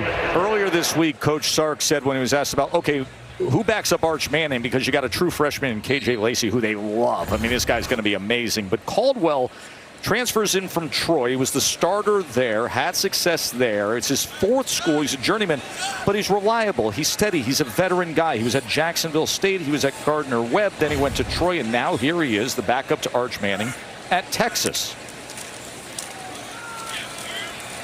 Christian Clark getting the carries here with under 6 minutes to play. And Joe, it was really interesting hearing Sark's thought process on that. It was really like an NFL mindset because he said, okay, coming into the year, Arch Manning's making his first start, first year as the starter. We got a redshirt freshman. Yep. I got a true freshman in the room. I need a veteran presence, someone that's been around, who's got a great rapport with Arch Manning. And that was a big decision. He said he brought him in on his visit, just loved his personality and his vibe, and knew it would fit really, really well into that quarterback role. As he gives to Gibson. Gibson with a good run. They got a good stable of back. Oh, listen, we haven't even seen Trey Wisner today, who is at a starting level like the co-starter was C4. And then they are deep. And then Christian Clark, coming out last year, was the number 3 running back, and then Jarrett Gibson was the number 2 running back. Still and looking at the yeah, but I mean, like, he's about 10 pounds lighter. I think some of the guys took their chains back. Gibson with the carry. He's got the spinner, which is my personal favorite right now. He's checking it out too. You're one of those spinner guys, like John Cena's old championship. I always wondered what I would have bought if there was NIL back when I was at Florida in the late 90s. I don't know if a spinner would have been on my bingo card, but a lot of Abercrombie & Fitch cargo shorts. That's for sure. They wouldn't, knowing your wife, they wouldn't last 1 second in your current closet, my man. No, they would not. Not one. Lockett. Well, and speaking of running backs, then you got receivers. So Khalil Lockett, he's the number 3 receiver coming out of high school as well. We talked about Sark's recruiting and all those players you lose to the NFL. And we're in an era where everybody's filling holes with portal. Yep. Here at Texas, man, they still get it done getting guys out of high school, and they're able to keep them and they're able to develop them. That's right. And then you learn the system, you grow into it, you turn into the player you want to be, the player that Sark and Kyle Flood and PK want you to be. Such a great point, Joe, because Texas is the only program in the FBS that has the same head coach, offensive coordinator, defensive coordinator, special teams coordinator for the last 5 years. And so, look at who those coaches are. And you're learning the same schemes, and you're hearing it from the same voices and the same styles, and you can develop guys so you can lose that NFL talent. Look at their offensive line.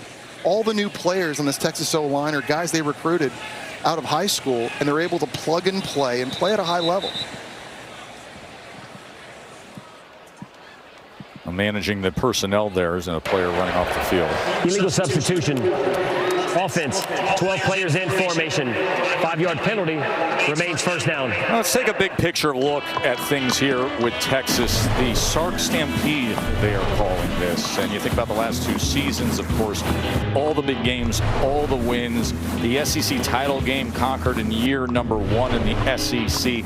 Back-to-back CFP appearances, coming so close a year ago. And you mentioned all the talent, 12 draft picks in 2025 to the NFL, as the attempt from Caldwell is incomplete. And I think Steve Sarkisian hopes this is the team that kicks the door in and finally wins that national championship. You got a lot of young players on this team that have been to the college football playoff, or they've seen this team in the college football playoff the last 2 seasons. And Sark believes there's a hunger to guys like Arch Manning and the rest of these young players. They want to be the ones that finally take that next step and bring home the national championship trophy. Gibson on the carry on 2nd and 15. When we were sitting with Sark yesterday, You know, everybody makes so much about week one. These are long college football seasons now. With a 12-team playoff, teams do not stay the same. And when you have this much base talent, you typically are going to grow into it. This is nothing like what this team's going to look like a month from now, let alone 2.5, 3 months from now. Look at Ohio State losing at Oregon last year, getting beat by Michigan late in the year. That Oregon-Ohio State Rose Bowl game in the playoff, that looked a lot different than the one we saw earlier in the year. You're absolutely Notre Dame last year? Yeah. Gibson again on the carry on 3rd down. You know, so that's interesting for Texas because, yes, they take the L on the road. But again, for the committee this year, some tweaks to the metric and schedule strength and adding more weight to big games and rewarding teams that beat good teams early, but also rewarding teams that lose to good teams. I think going on the road against the defending national champs with a quarterback as a new starter, losing by 7 points in the committee room in November, that's going to bode well for Texas, comparing that versus other teams' losses. We'll bring this thing home when we return. 2-minute timeout here in Austin.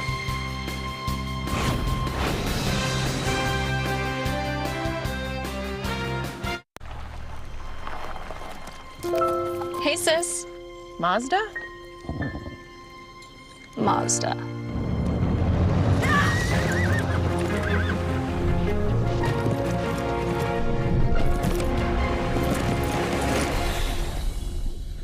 Mazda. The Mazda CX-50. It's made to move you. Take advantage of one of these exceptional offers at your local Mazda dealer today. Even when U.S. soccer star Mallory Swanson isn't on the field, she always makes the perfect play. With a Bank of America customized cash rewards Visa card, she'll earn 6% cash back in the category of her choice, like online shopping, for the first year from account opening. Hey, Adam. Hey, sorry I'm late. I was getting the cake. This Adam is on WhatsApp. Everyone here? Yep. Everyone on the WhatsApp group got the event invite and the location change. Great. This Adam is not. Is everybody here? No one showed up. Well, I texted the group. We moved it to your place. But with all the RSVP texts, no one noticed the location change. This party was a huge. While this one was just a tiny. Surprise! Surprise! Sorry, Larry. There's no one hiding. Oh. Fansville, Special Teams Unit. How's it look? We got multiple punctures. Evidence suggests a crime of passion. It appears we have ourselves a flag planting. No!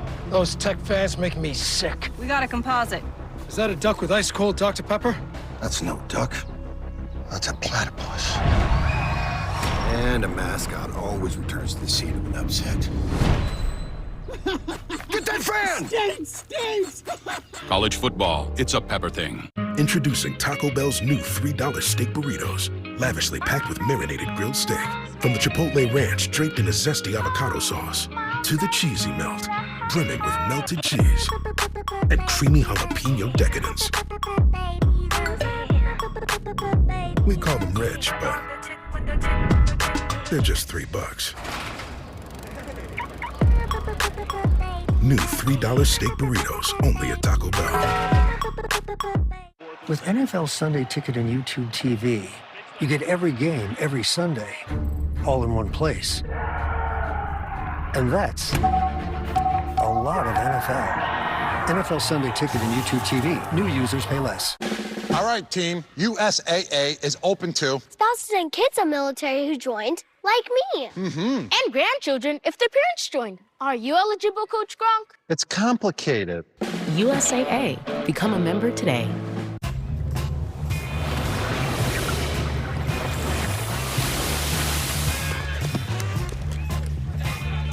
A superior smooth taste worth playing for. Michelob Ultra, superior light beer.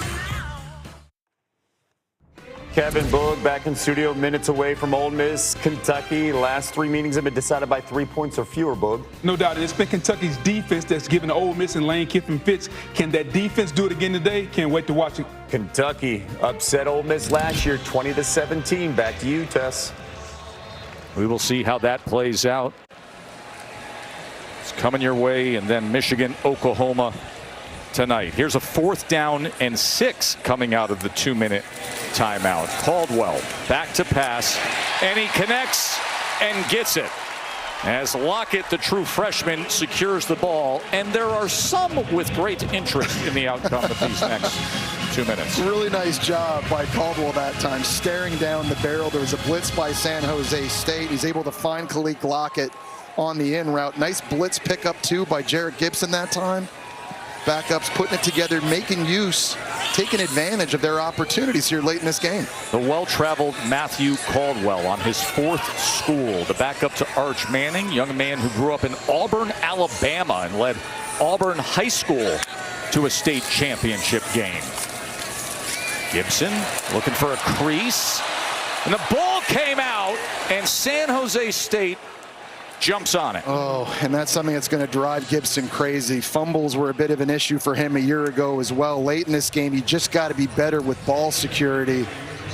5 points of pressure on it. But again, we talk about coachable moments. It's not just for Arch Manning. It's for a lot of other young players on Texas as well. And great job by Jordan Pollard being there to jump on that one. And for the San Jose State defense, still playing very hard to the last whistle.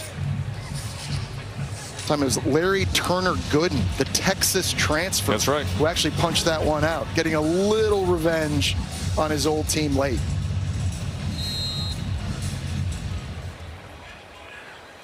There is Gibson, part of that deep running back room, as Walker Eggett and the Spartans will get their last moments here on this big mountain to climb in Austin. He was looking for Leland Smith, who had that spectacular effort earlier today. The Texas native, grew up in Houston and then went to Purdue and then transferred out west to the Spartans. And obviously not the start of the season San Jose State wanted either, but you took a look at their schedule. It's pretty good in the Mountain West Conference. Last year they had to play the top 4 teams in the conference at the end of the final rankings. This year, no Boise State, no UNLV, no Colorado State. When you watch Boise State struggle early this year against South Florida and Fresno struggle against Kansas, I think the Mountain West Conference could be a bit more open than people initially anticipated. He's going to keep it on the ground with Bates. Again, everybody's going to take the microscope to everything Arch Manning did today. The box score is going to read 295 yards, 4 passing touchdowns, and 1 very good-looking rushing touchdown. As you said, sometimes it's a roller coaster ride. It's not always a straight ascent to have the success, and that was the case today with Arch. 3rd down and 7. Final half minute of this game, as Bates will get the carry. That should shut things down here in Austin. Now if you're Texas, you're Arch Manning, you go back, you watch the film, and you correct the mistakes. And the hope for Steve Sarkisian is that the mistakes Arch Manning made here today and against Ohio State, those aren't going to get repeated, but there's going to be more down the road. That's the evolution of a quarterback. A lot of good things to take away from this game if you're Texas. Certainly on defense. It's a long season, as you said, Joe, but all the goals for Texas are still out ahead of them. Coach Sark, very pointed this week. Everybody around these players said, go out, be physical, execute. The players themselves were saying, let's go out and just have some fun. Well, there were some moments where there were big smiles out there with the Longhorns. Big plays, Parker Livingston making one of them, the 83-yarder. He finished with 128 yards and 2 touchdowns. Katie? Thanks, Tess. Coach, great game. You know that your quarterback's a hot topic. What did you think of Arch's day? Well, I thought he had a really good game today. You know, I thought he took advantage of some balls down the field. Lesson learned on a protection breakdown, forcing the ball. We're going to have some of those growing pains with him, but I thought he used his legs for the touchdown, threw the ball down the field well, and created some explosive plays. Your defense was fantastic. What impressed you on that side? Well, this is a unique offense to defend, and so our ability to defend the pass and the run, and obviously creating the 4 turnovers is huge. Congratulations. Good job, brother. Arch, you said last week you didn't play to your standard. What did you think about your play today? Once again, not very good, but, you know, we got to clean up a lot of things. Some guys made some plays, though, so that's good, but, you know, it was a little sloppy. What do you feel like you learned and improved on? I thought I made more plays and attacked them more, but, you know, it was just sloppy all around. Thank you for the time. Yeah, have a good Congratulations. He says sloppy. He says not very good. He had some good moments today. He had some really good moments. He also had some learning moments. 5 total touchdowns. Ole Miss and Kentucky's coming up next for Katie and Jesse. I'm Joe Tessitore. Enjoy the rest of your day. Let's get you to the college football scoreboard studio with Kevin. Kevin, take it away, my man. Tess, thank you so much. 38-7 win for Texas. Kawan Lacey, Ole Miss on the road, looking for some revenge after losing last year. We got you ready. Ole Miss, Kentucky after this.